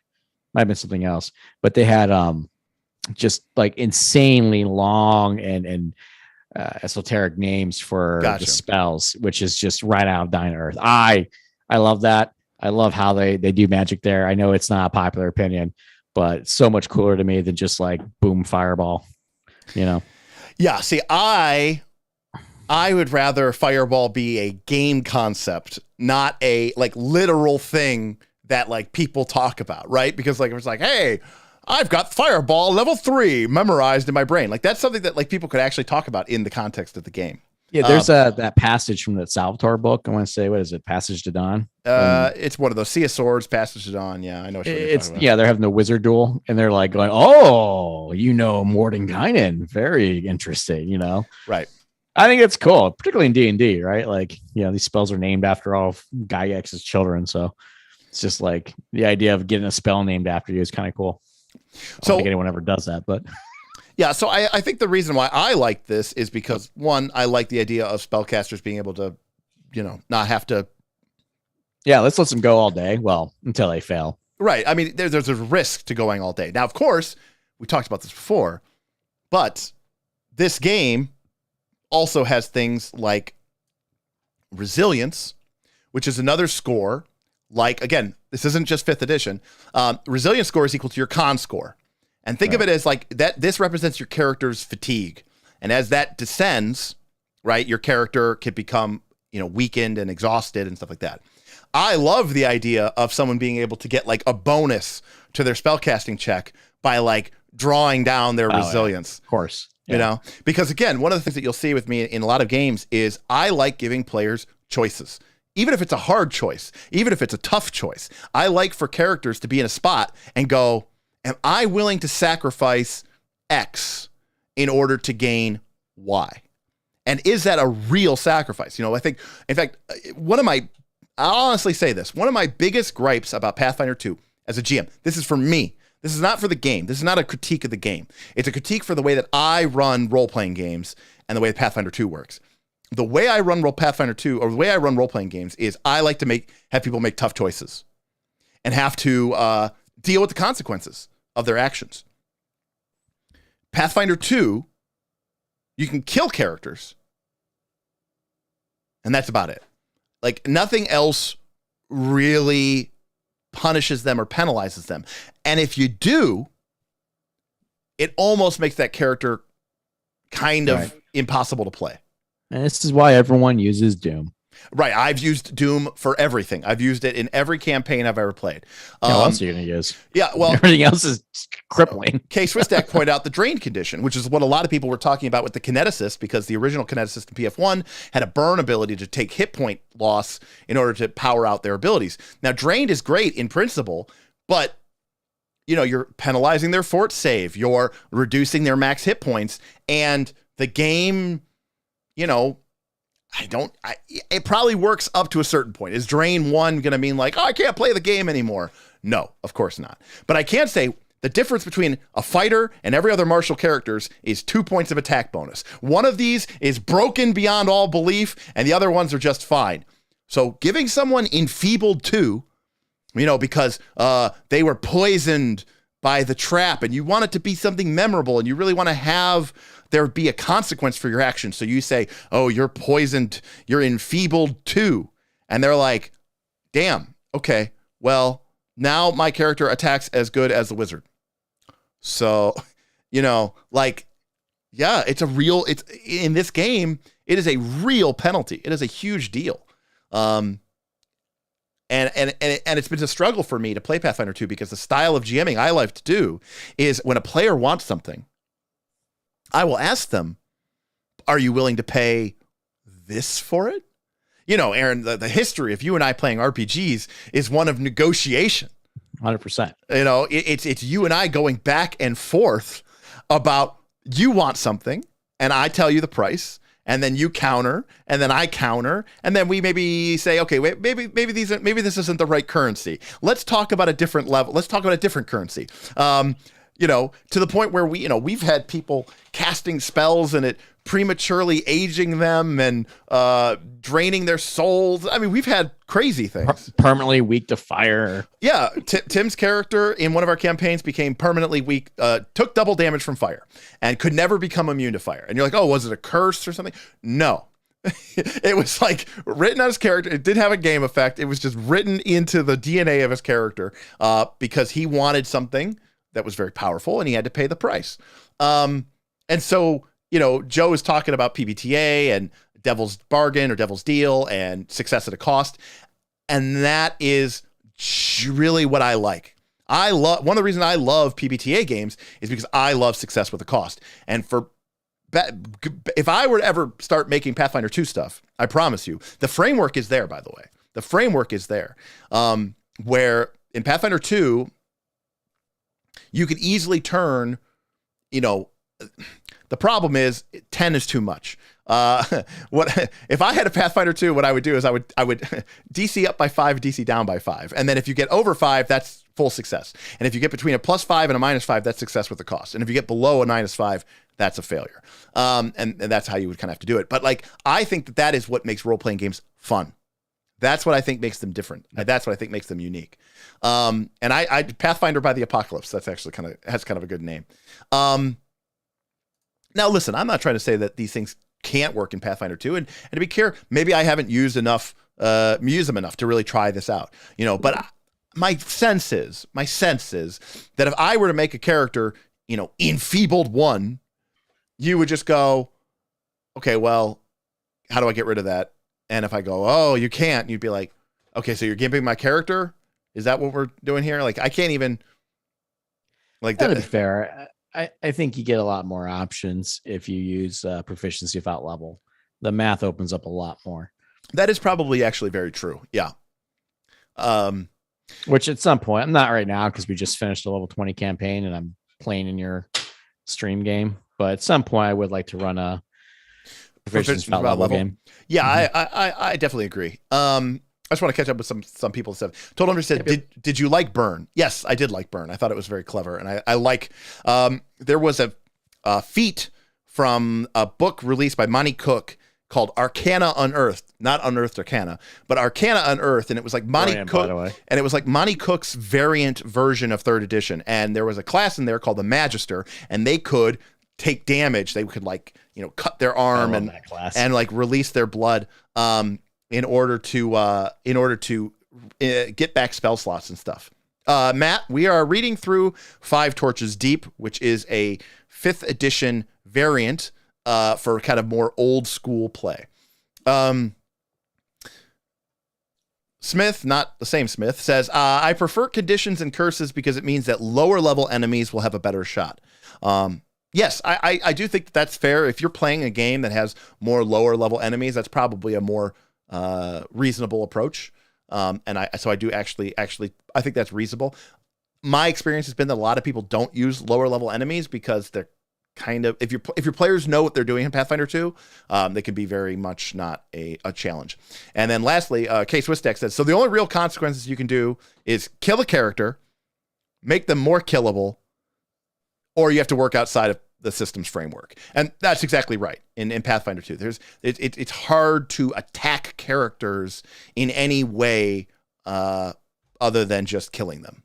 And there's no atrophy in Pathfinder 2. So even if you're wounding them or doing hit point damage, it's pointless because any party that just has remotely read the book once will be able to heal through that. And let's be clear here. This is not a Pathfinder 2 or 5th edition issue. This was even an edition I loved, 3rd edition. I love 3rd edition. I love Pathfinder 1. We played a Pathfinder 1 game. By the time we played this Pathfinder 1 game, I've talked about it before on this channel, the Dragon's Delve. 20 level mega dungeon plus an additional 5 or 10 sub levels. There's a world, but the campaign is about the dungeon. The only thing you can really do is go into the dungeon. I had several house rules. Rule number 1 was Cure Light Wounds wands didn't work. I understood that Cure Light Wounds wands destroy the game, especially if you want resource depletion and atrophy and ablation to be a part of your game. So I had to get rid of Cure Light Wounds wands. Secondly, I created a completely meta game based escalating bonus that the more encounters my players took on during the day, they would get a ever increasing bonus XP plus a random roll for bonus treasure that would accumulate, which really the net was, they were like, sometimes they would go 3. By the way, the dungeons here, the towns here, like they're next to each other. They would sometimes go 3 to 4 sessions without returning, because when they returned to town and took a full rest, the XP bonus would drop back down to 0. And they were like, you know how hard we did to get that XP bonus up to plus 25% or plus 50? Guys, if we can only just grind out 3 more encounters, we'll get that XP bonus up to like plus 50%. Then, strategically, we know there's a high level dragon in that one room. We'll save him until we've had like 20 encounters. And that way our XP bonus will be like the hardest thing last. Well, right. And so what ended up happening was they would fight the hardest thing last. When they were drained of their resources, when they couldn't just walk in and go, death. Because they had been through, 15 or 16 encounters before that they actually fought the thing.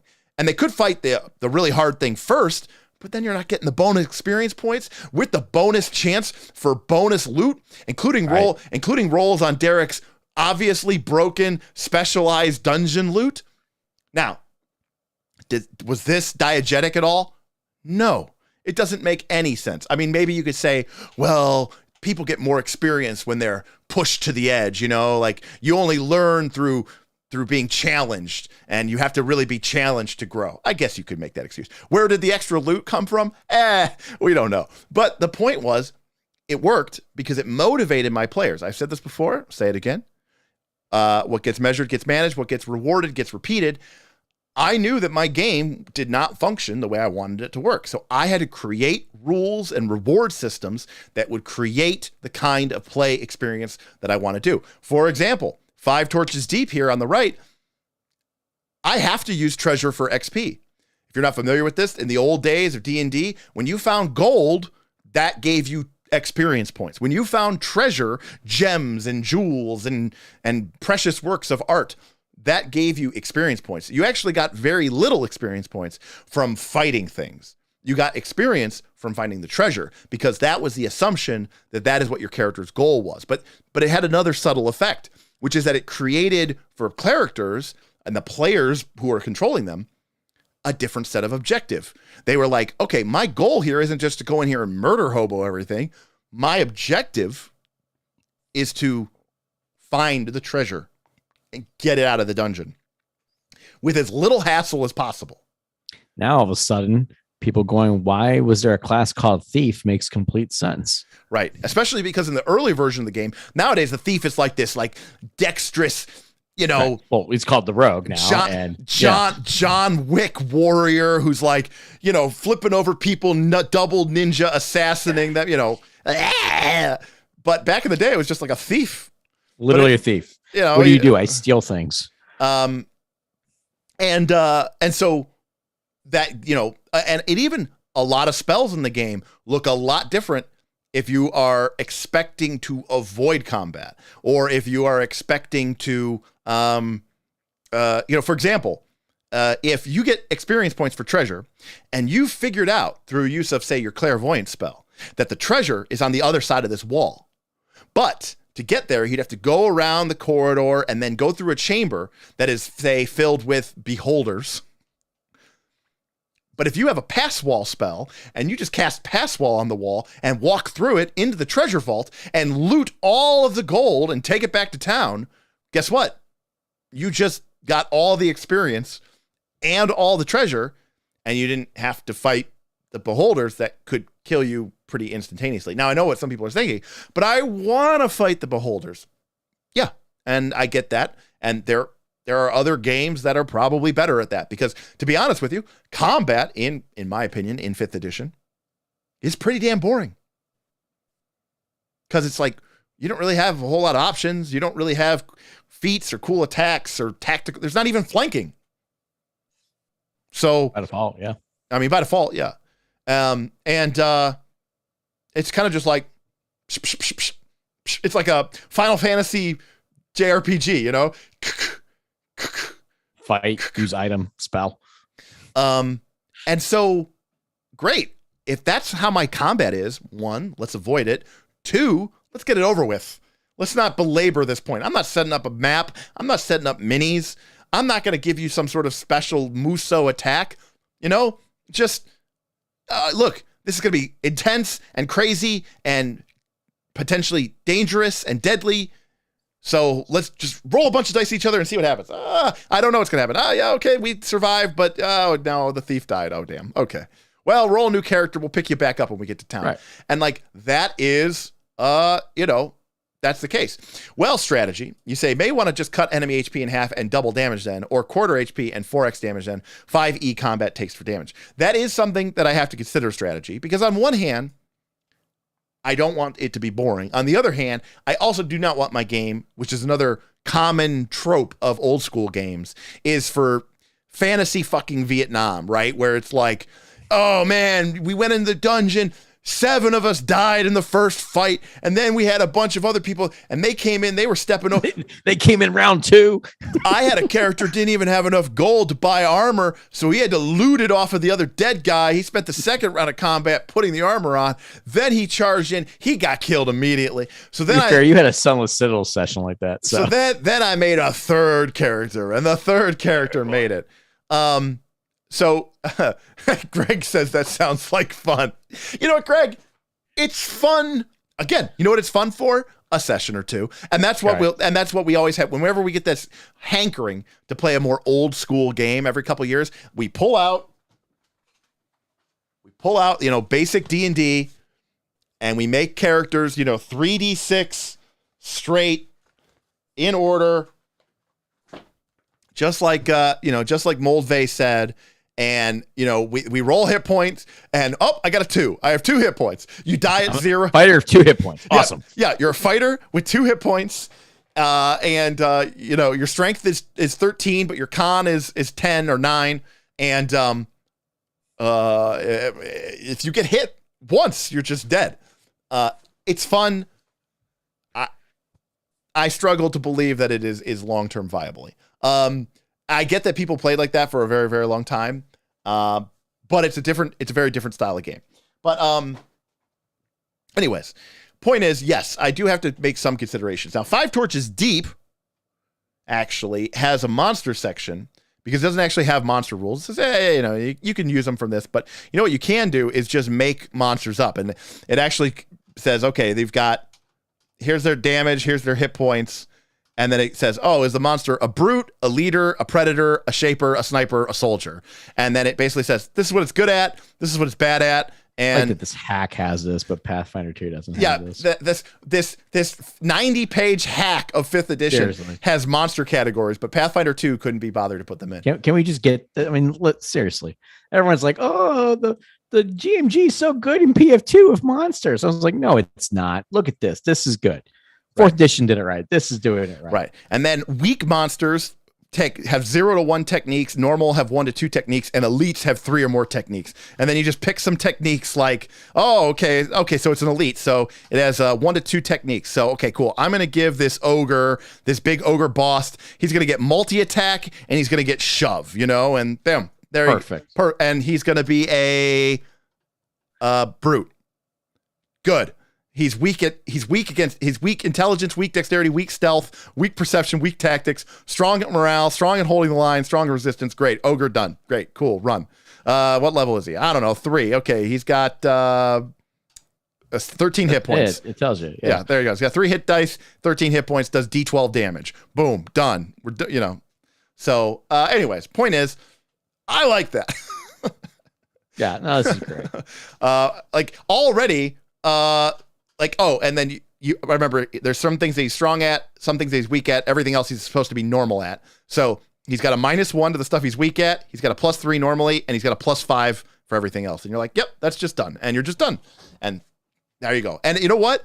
Automatically, I'm already like, oh, this is way cooler than probably the ogre from the 5th edition monster manual. I mean, you're running it wrong. Yeah. So yeah, strategy says 4th edition's monster math is even easier than this one. That's true. Then they have a thing here where monster tactics, when you're building stuff, like I want to have a raid monster. It contains a mix of snipers and predators. I have a standard group. It is a brute, a leader, and multiple soldiers. A patrol contains multiple soldiers and one sniper, right? So even that has that. Yeah, this is good. Right. And then there's even a section on hordes, Aaron. So point is, I am aware of the hit point issue in 5th edition because I don't want it to be like, oh, you're at 0, you're dead, ha ha ha ha. You know, like old school. I'm curious to compare the math of these creatures to the default ones. Yeah. To see if they did something different to hit points and damage. I don't know. I mean, I'm looking at this here. I mean, a 3, I don't know how this really matches up, but a 3 hit die creature having D12 damage seems kind of high. I don't know. People who are better with 5th edition, might know better. Well, the average HP there is telling because I want to say that's very low. A bit higher. Yeah. Let me see. It's been a minute since I played 5th edition. So anyways, I think the other thing is too, and this is real talk, for you people at home. Someone says the average hit point seems very low for 5th edition. Oh, it's strat. That's that. Yeah. And so total entropy agrees, which is good. That's good for me. I don't want things to live. I want them to die. So a giant rat, which is CR 18, has 7 hit points. Okay. Well, a CR 1/4 has 1 hit point. Right. It doesn't even go that low. Let's look at a goblin. Okay. Goblin. CR 1/4, still 7 hit points. They're rolling 2d6. Why are you picking the smallest fucking monsters in the game? Well, because you come across goblins and rats lots. So let's look at level 1 creature. A brown bear has 34 hit points at level 1. Okay. Well, that would be equivalent to an 8 hit die monster in this game. So okay, let's look at a ghoul. 22 hit points. All right. So ghoul, in my mind is like CR2, right? That's still 1. We're still on 1. It's level 1. Yeah, bugbear level 1, 27 hit points. Okay. Well, yeah, but even like how many hit dice does it have? Oh, 5. Okay. Well, and what's his hit points? 27. This one has, if this was a 5 hit die creature, it'd have 21. So it's still 20-30% less. Yeah, I mean, what's the level 1 on that table? What's the level 1 creature's hit points? Well, that's the thing. There's not really quote unquote level. You know what I mean? Yeah, you have hit dice. It's hit dice. Yeah. Sorry, these are CRs, not right. level. CRs are different from this. This game doesn't have the concept of balance. Yeah. It says here for people in the chat, it says converting monsters. 5e monsters and NPCs can be run as written. However, 5e monsters tend to have more HP than advised. Consider having their hit points. Okay, there you go.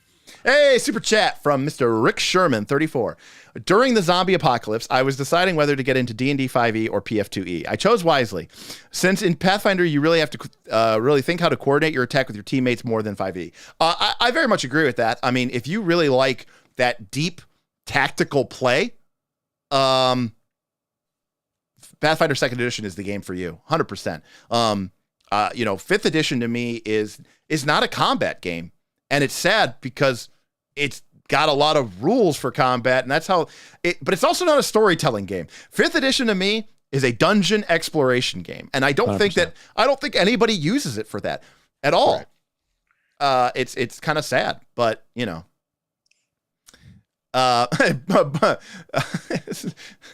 Boyko says, wait, this is not a One D&D playtest streams. Yeah, sorry, Boyko.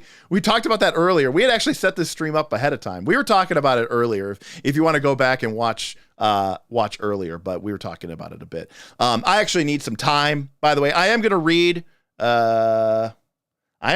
through this. Do I have it?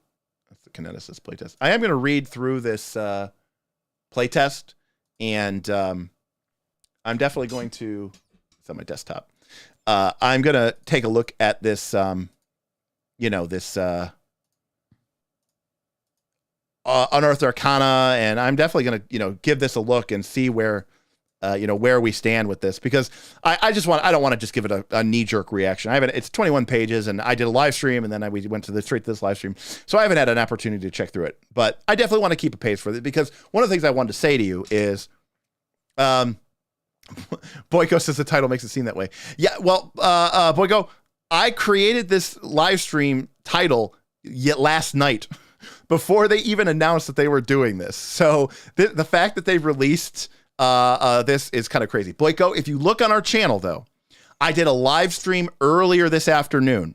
Okay, it says One D&D, my thoughts and reactions. Check out that video. It's like 2 hours long. I go over the entire 1 hour presentation. If you're really interested in One D&D, we already did a live stream earlier today, and you should check out that VOD. It's on our YouTube channel, and you'll really enjoy it. It'll be great for you. So, but yeah, today we're just talking about. Here's the thing, Boyko. I don't play 5th edition D&D at all, and we have a home game, and we wanted something simple and easy, and kind of not take it very seriously. And I was like, let's play 5th edition. I don't have a lot of experience with the game. It is a lot of people's gateway into this RPG hobby. We get people who join our Discord all the time. I just converted my group from 5th edition. I'm just coming over here from 5th edition. And you know what? I don't have as much of a, sort of a base to talk to them about it. And I wanted to gain some perspective.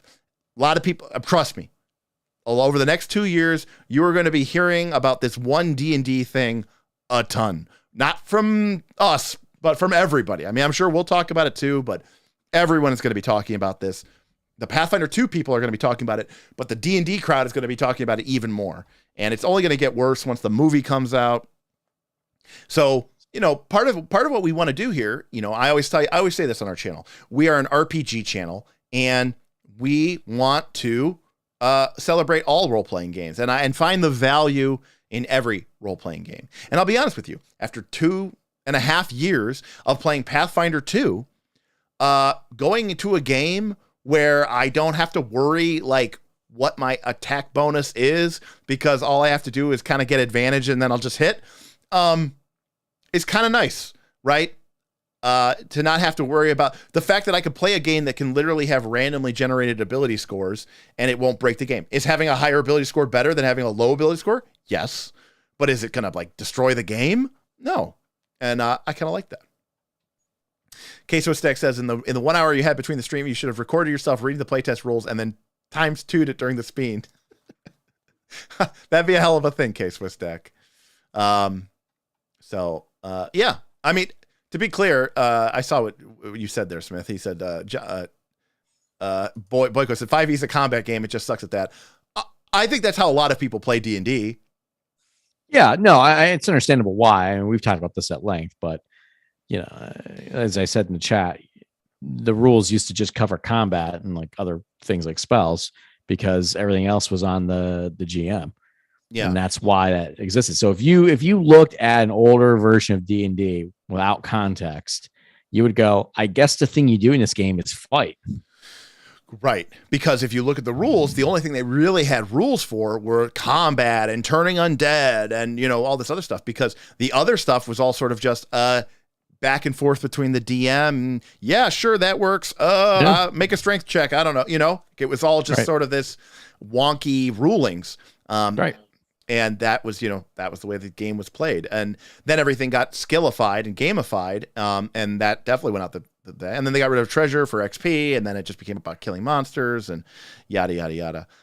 Dark Savior, I will agree with this. I'm aware that flanking is in the DMG as an optional rule, and it's just advantage, silly. Which is just, number one, busted. And number two, now gaining advantage is why there's nothing. Oh, the barbarian's like, cool, I have this thing that gives me advantage. Well, okay, yeah, I could just go flank and gain advantage. I think ultimately, now people have said, oh, you should air this. We will not be airing this. I mean, we might talk about these sessions, but I mean, for us, you have to understand, for us running a YouTube channel, having an opportunity, Bob and myself, Bob runs a lot of games for our Northern Reaches community game, and I'm running, obviously, Rise of the Rune Lords and Quest for the Frozen Flame. We're going to be running Root. It's nice to have a game that, the cameras are off. The audio is off.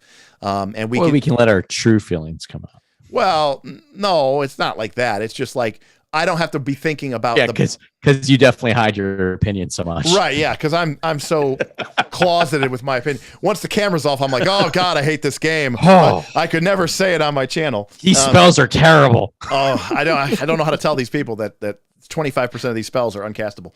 But like, it's nice to be able to not worry about performing and to be thinking about like, oh, what were the patrons like? What were the YouTube audience like? And so it's nice to have that sort of relaxing thing. And again, my goal or concern with this is I don't want a game that's tightly balanced. I kind of want a fucking pile of shit that, that we could just kind of kick around and kick the horse or whatever I said earlier. And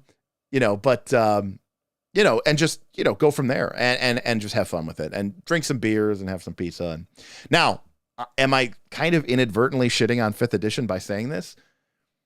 Yeah, kind of. I don't think the game is very robust. And the parts that it should be good at, like the simulation parts, I think it kind of fails at some of those aspects too, because most people just hand wave. The rules themselves kind of hand wave encumbrance and like create water as a cantrip. You know what I mean? Like they kind of also get rid of that stuff as well. So, but I think we can make some changes. We can add in some stuff from 5 Torches Deep. I also looked up the Deathbringer rules from Professor Dungeon Master. I bought his little 3-page PDF. Which is not much of anything, but it's there. It's there anyways. And I think we'll have ourselves a little fun time until we probably get bored of this and then try something else. But my hope is it lasts more than the 2 or 3 sessions right that are traditional old school games. In fact, you should talk about your campaign design and how this is different than a 1 through 20 or even a 1 through 10. Well, yeah. So I mean, Keep on the Borderlands is only like 32 pages long, and I think it only goes to like level 3 or 4. So like my objective with a game like this is to get, maybe 8 to 12 sessions out of it, like minimum, and if people are still having fun, you could change it up. I mean, I'll say this, Keep on the Borderlands, despite the size of this fucking book here, Keep on the Borderlands is like a 36-page module. I have never, spoiler alert, there for the 45-year-old module, there is like the final cave is like the Temple of Chaos. I have never once run the Temple of Chaos. No group I have ever played has ever gotten to the Temple of Chaos. Just once I want to run the Temple of Chaos. All right, Bob, if you're still here, we have to get to the Temple of Chaos. Right. And obviously for level 1 characters, that's a death sentence. So, the idea is you go into the caves, you kick in them things, and you get some levels, you go fight the caves, chaos, you go fight the Temple of Chaos, and boom, you got it, By the way, Strat, I am considering F's and D's to be failures. C's are okay. B's and A's are very good to even S's are kind of their own failure. S's are a variant of failure. Yes. I wouldn't say an S is like an F. An S is probably like a D. Anything that's S plus or S plus plus is like an F. Yeah. Yeah. Damn you, George. Did you just see that? He said, my character's story is that he will kill the Temple of Chaos. I'm here to kill chaos. I'm here to kill the Temple of Chaos. Temple of Chaos. The Temple of Chaos is I all love it. I love it. The Temple of Chaos is all I care about. Yeah. Where's the Temple of Chaos? All right. So it's 9:00. This was I've already live streamed for 4 hours today, so I'm not going to go on much further. But yeah, I think it's important, that we talk about these ideas, and I want to make sure that people understand that I practice what I preach. I am not a one RPG guy. I like to sleep around with my RPGs, and 5th edition. I wouldn't say that I will say I am tentatively excited. I hope that they take the game in a direction that I end up liking more with this new One D&D. I'm going to read through this packet I'm sure we will talk about it. I'm sure we'll be discussing this a ton. If you are in this channel, or you're watching this on VOD, and you want to talk about One D&D with some of the most open-minded, fair-minded, but also proficient communities in the TTRPG space, you got to join our Discord. I would say join it, knight level or champion level, but even if you just join as a squire, just so you can get in the Discord, so you can have this, conversation, because most Pathfinder 2 communities are going to be very against this. They're going to see it as a threat. Pathfinder 2 is going to say, oh, they stole our stuff. What is the hell? I don't even know what the hell that means. And then I think 5th edition people are going to either be super fanboy over it, like, oh my God, it's the best mechanic ever. We've been doing this for a long time. Aren't we so much smart? My group is so smart because we already included half these things. We should have been game designers. And then the other half of the people are going to be railing against it like it's the worst design thing. I can't believe they're not fixing great weapon mastery. That's the Humans can be small. Yeah, humans can be small. What the hell? What is the world coming to? Well, if you want to avoid all of that, or at least most of it, you got to come check us out. We have a few people who are still learning, but they'll get better. We're patreon.com/Knights of Last Call to get that. But in before RFC releases the Temple of Chaos Ancestry. I love it. Would back instantly. I don't think it's a threat to PF2E. 5e would have to change so fundamentally for it to alienate 5e players. Now, I agree, Dark Savior. I don't think people are not going to jump ship. The people who are going to come play Pathfinder 2 are the people who want a very rich, detailed campaign world that they like in the form of Galarian, or they are people who want a very complex, mechanically deep, tactical game with a lot of buttons and levers and feats and dice rolls to determine what your character is good at or not good at. That is Pathfinder 2. And that's what Derek just described is not most D&D players. And that is not most D&D. At this point. It's not. The people who have shifted. And I don't think anything in this particular edition or whatever the hell they're calling it, One D&D, is going to change that so significantly that it's going to change it. I agree with Dark Savior. They're not going to rock the boat. It scratches different TTRPG edges. I agree. Now, that being said, I do think that the vast majority of people who are playing, well, actually, I take that back. You see, here's my real problem.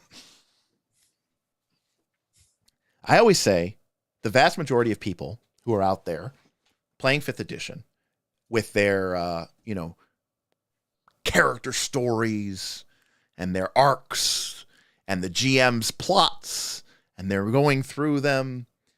I always say that they should be playing a game like Monster Hearts or Powered by the Apocalypse or Dungeon World, right? You learned something today. Okay. Or even Fate. But that's when I remember the most depressing thing I've ever seen in my entire life, which someone shared on our Discord a couple of weeks ago, 2 weeks ago.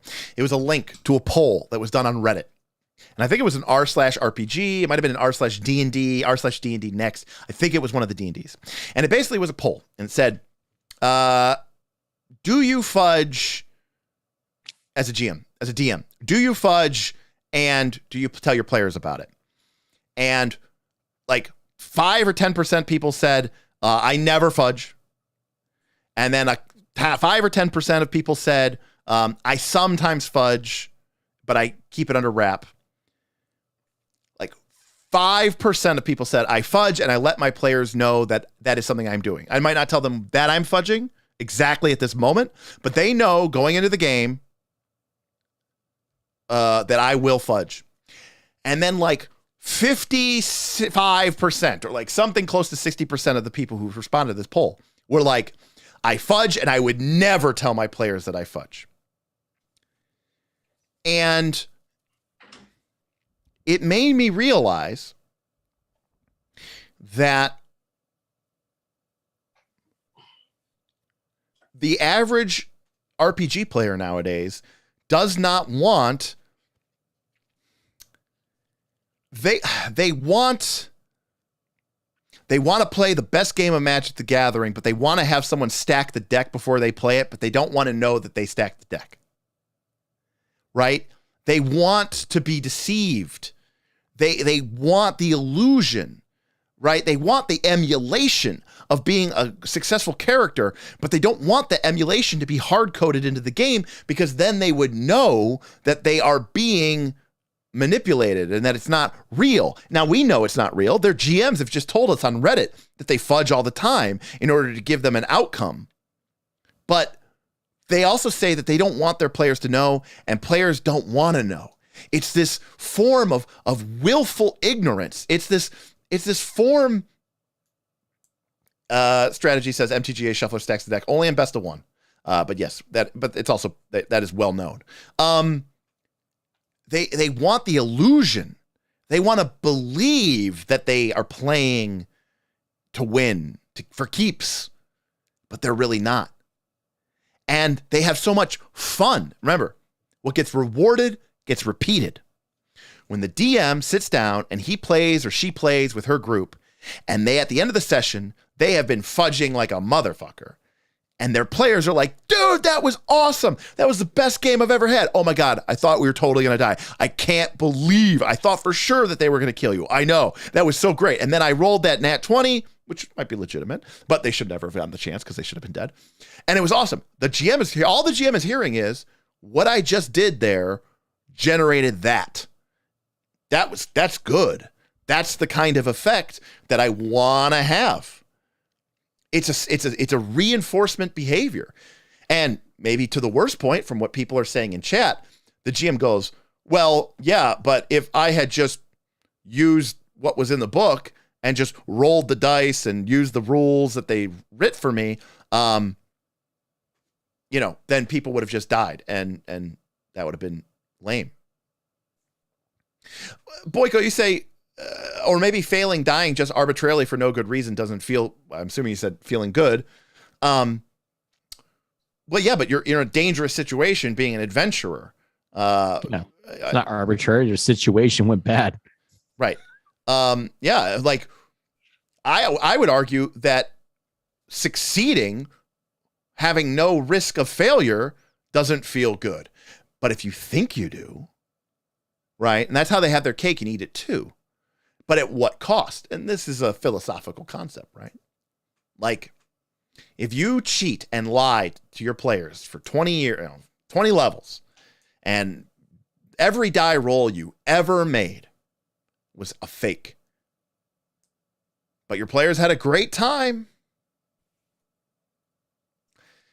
that's really the, that's the nature of it. Nin is ultimately very correct. Nin says, honestly, a lot of 5e GMs are pretty new to the hobby. Give them time to mature. Nin, I would agree with you, but for this.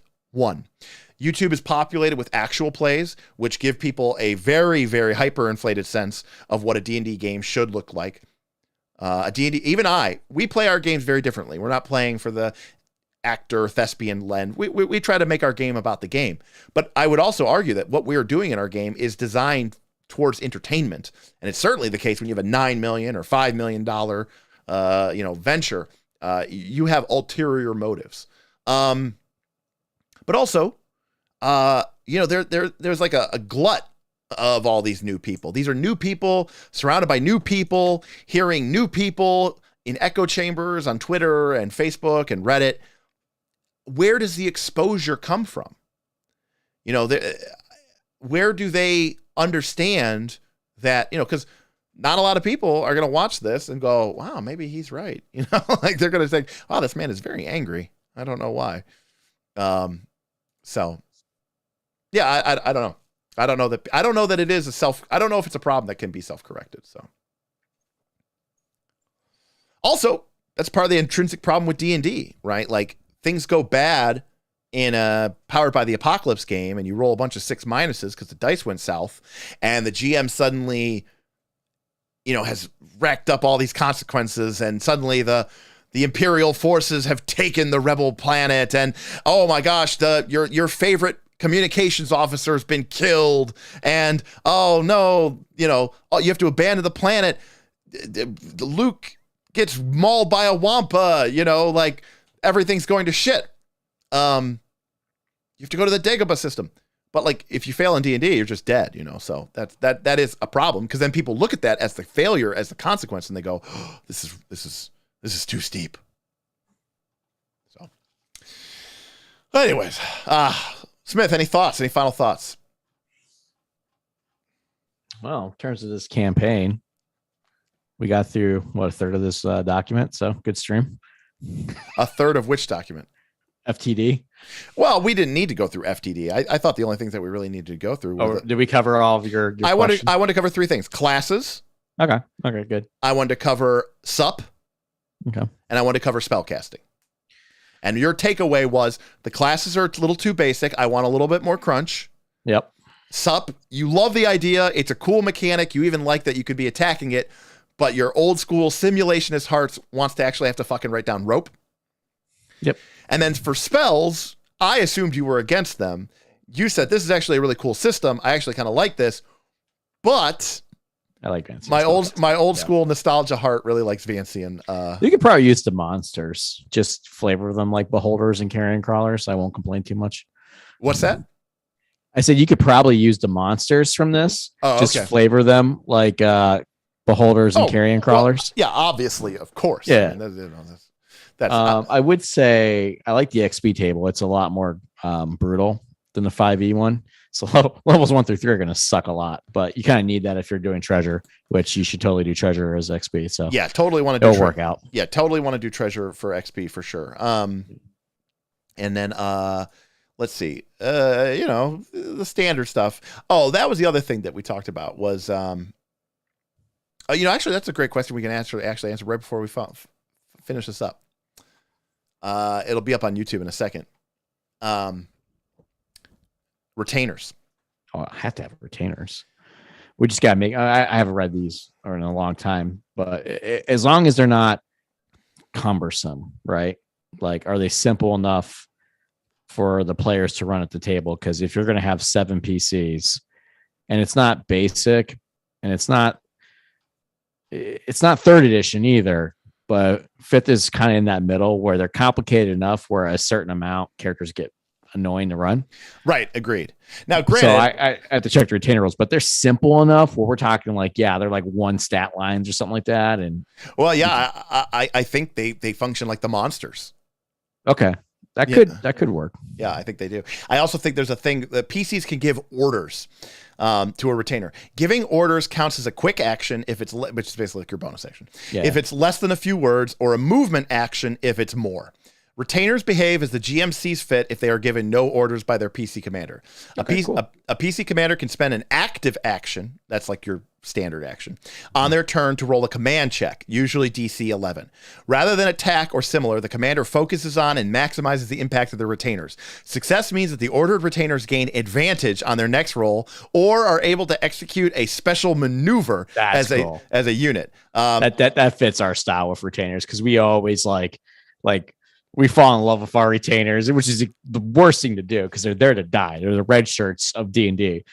Yes. But we love setting them up for success and rewarding them and giving them these moments to shine. So I love that. I will say, before we ever got to this point in the game, one of the things that I'm going to reference a rule here for people at home. There is a common old school house rule called shields will be splintered, which gives characters in old school games who have a shield, if they would take a blow that would kill them, they can instead rule that their shield is splintered, it's destroyed, and that attack is canceled, that hit is canceled. But obviously it's a shield, so you can only get the one time. I had this idea of like something like retainers shall be splintered, and like the idea that like as long as you're like within proximity, it's the lookout sir rule. It's the lookout Warhammer. It's the lookout. I forgot Warhammer. Yes, it's the lookout sir rule from Warhammer. I love the idea of like you have to make like a loyalty check, right? And so like a highly charismatic character with really good loyalty, like the arrow would kill you, but your retainer jumps in front of you and takes the arrow for you. Oh, that's almost worse. Right, because it's like it's like, oh, I didn't die, my dude died, especially because people are like, it's kind of like a piece of my equipment, you know, like I've invested so much into this. I had to level that guy up. I had to level that guy up. That's like really difficult. And so like, yeah, Lance, exactly. Retainers are almost like a form of temp HP, right? Yeah. Or like, if someone would die from like poison, you know, it's like one of those situations where like, you know, they push you out of the way and the poison gas hits them instead, right? But you have to make a loyalty check, and so it forms a form of ablative hit points. That would be a loyalty save. Oh, sorry, a loyalty save. Yes. But yeah. So, anyways, I thought that was. I love that. Originally, I don't know where that rule actually comes in, but K-Swiss6 says, can the magic user sacrifice their retainers to fuel their magic? Yeah, I mean, that sounds good. I mean, that blood also sacrifice. I mean, I don't know that that's a loyalty check. That might be more like a dominance or command check. But I mean, you know, moral ambiguities aside, you know, old school D&D is a very different animal than what we think of in modern D&D terms. And you know, like for example, you know, using this game, the warrior class at level 1. They are proficient. They get proficient checks in will, coordination, and tactics. So they get to add their proficiency to those orders checks. Whereas like a wizard does not, right? Because that's like cool. A wizard doesn't know how to command men, you know, the way that a warrior can, you know. So I always thought that, I did think that was kind of cool. And it's an interesting blend of like skills, but 13th age backgrounds that they use for their proficiency checks. Yes, it's like a mix, right? It's like, it's not like, oh, it's not like a skill. It's kind of just like a theme, right? As I don't know how I would describe it. Yeah. Like let's see here. Like a thief is proficient with stealth, deception, senses, tools, right? Like it's just like, oh, okay, that makes sense. A zealot is proficient in spellcasting, history, and insight. That's probably the one that's like the most like a normal set of skills.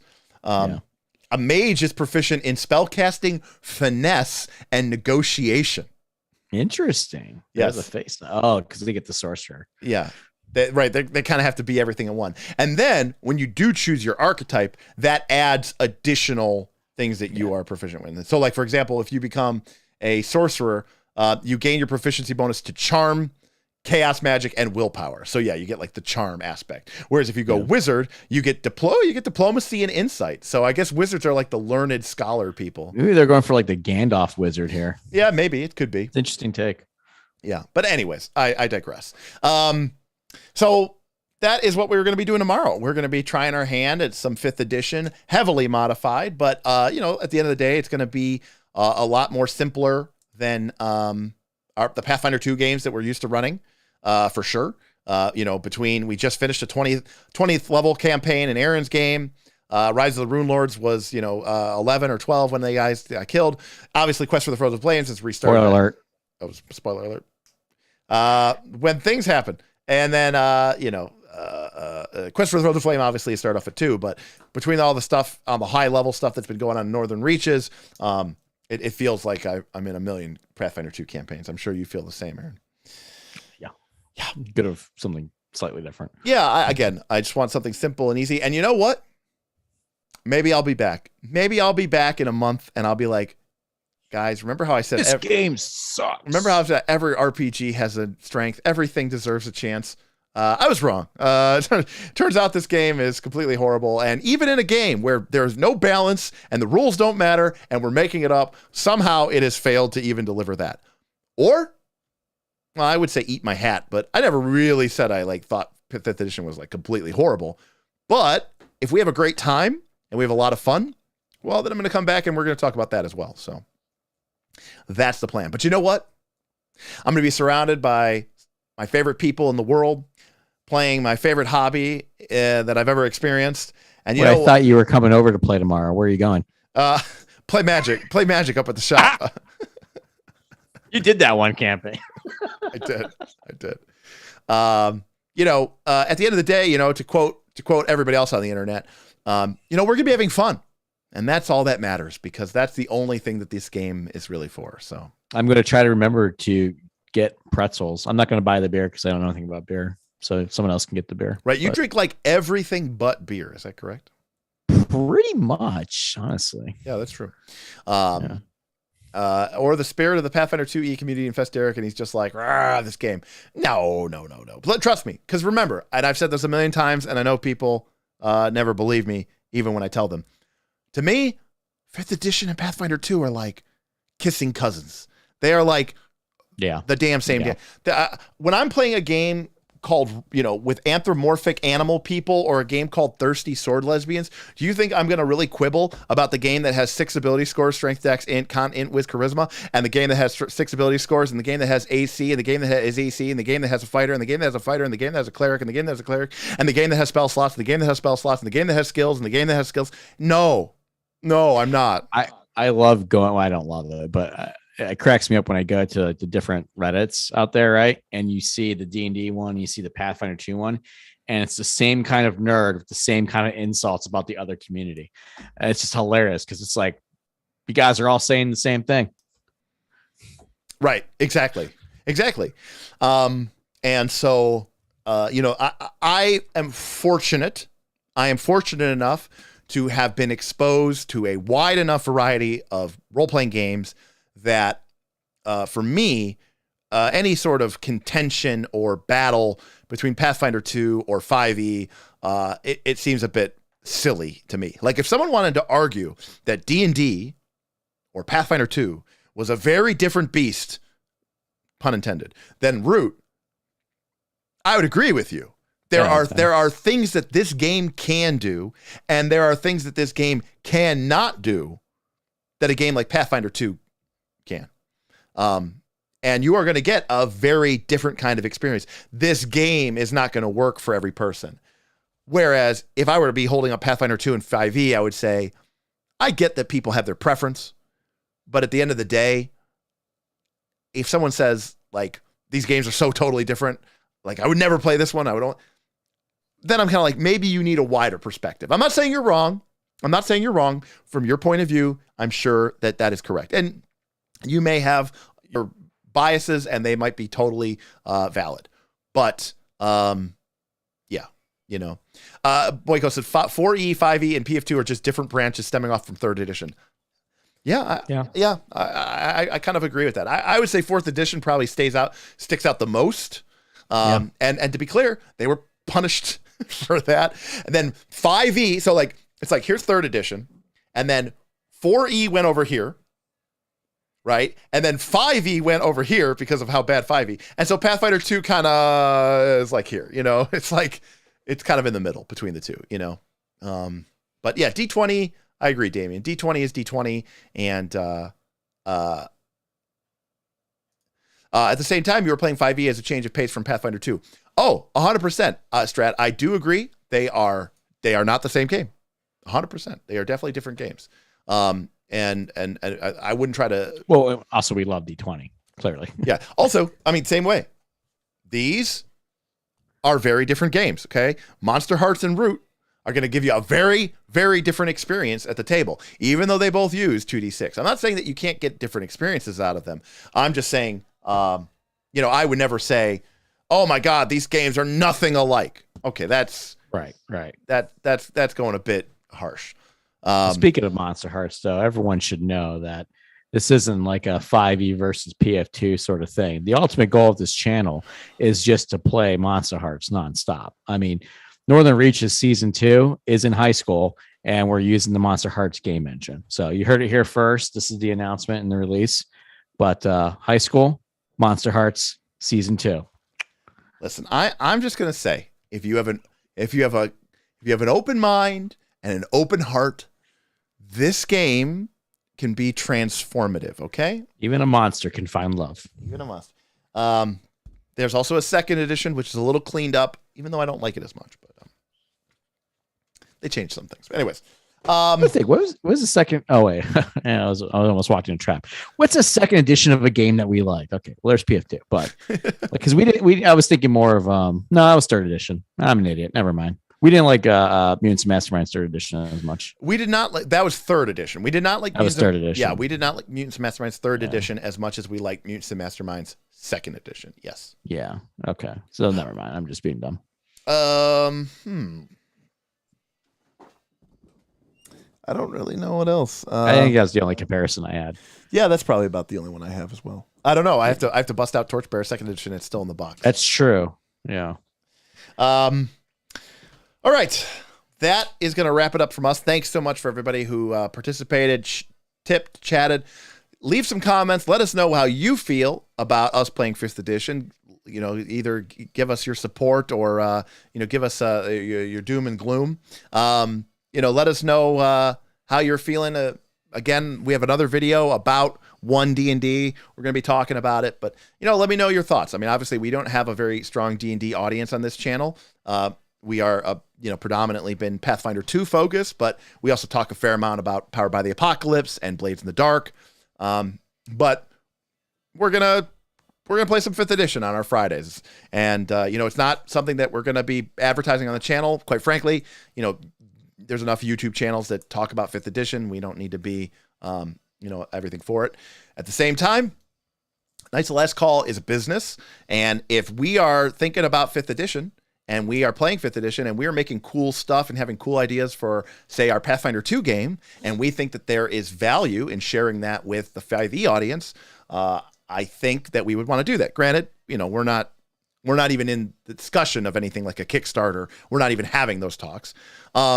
But if we ever did, right? I mean, we some of our favorite people, our Roll for Combat friends, right? They're producing awesome content, and they are doing it for Pathfinder 2 and for 5th edition, just because, why keep again, in my mind, the games are so similar that it doesn't take that much effort to convert it into, one or the other. So this might be a great opportunity for me to learn what's on the other side and see what's good and what's bad. All right, everybody. That'll be it for me. On behalf of Mr. Smith, we'll see you next time.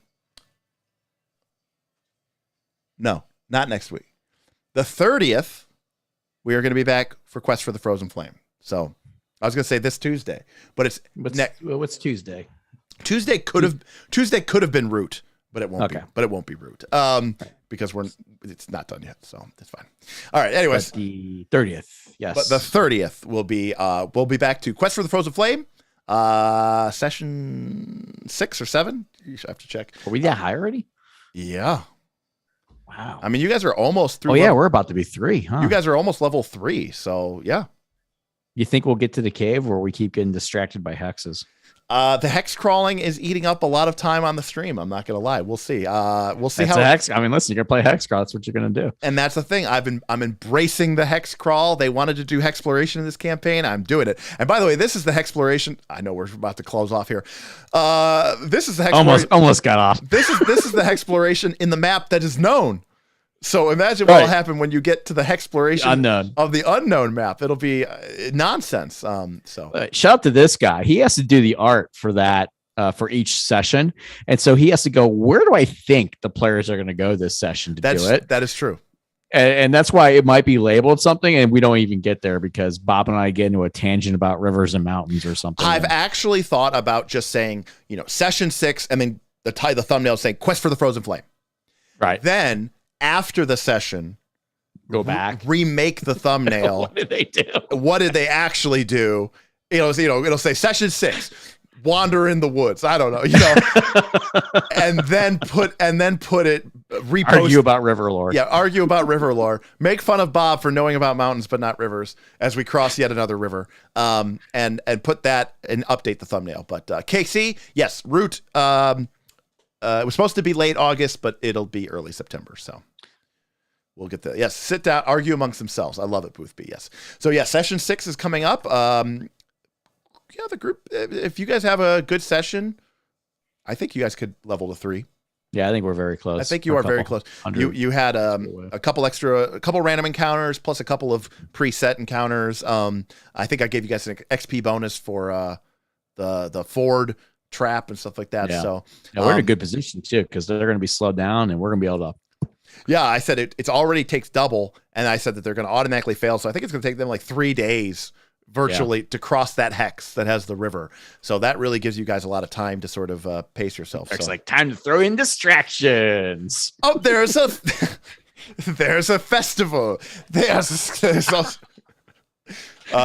It's only 2 days away. Chandram says, I used to title my game sessions before playing. I learned very quickly to only name them after literally the first party that they're going to do. Yeah. So, yeah. Also, I don't want it to spoiler alert, right? Like if I'm pretty confident the party's going to go this way, I mean, I don't want to spoil it for this. Yeah, because we see those too, and I'm like, oh, we're going to some cave today. Right, exactly. Well, to be clear, like session 2 or 3 was called Journey to Red Rock Cave. You guys are like halfway there. Yeah, it did not happen. And it did not happen. So that one is kind of mislabeled. Lance Quagmire says a traveling circus appears ahead. And not only is it a traveling circus, you completely shift APs as you now we're in the other one. as you swap to Extinction Curse. Everyone gain Curse of Clownish Feet as a bonus focus spell.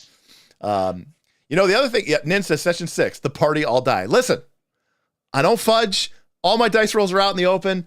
If I have to kill these people, I will happily do it. I cannot abide playing D&D any other way. So, Pathfinder 2 gives you so much hero points, dying 2, dying 3, get healed, come back. Oh, I'm wounded, but I got treat wounds once. Now my wounded's clear. If you die, that's on your own damn fault. I'm sorry. I don't have any sympathy for you at that point. Okay. So, all right. Thanks everybody for watching, hanging out with us. We'll see you next time on Knights. Yes, on Knights of Last Call. Peace.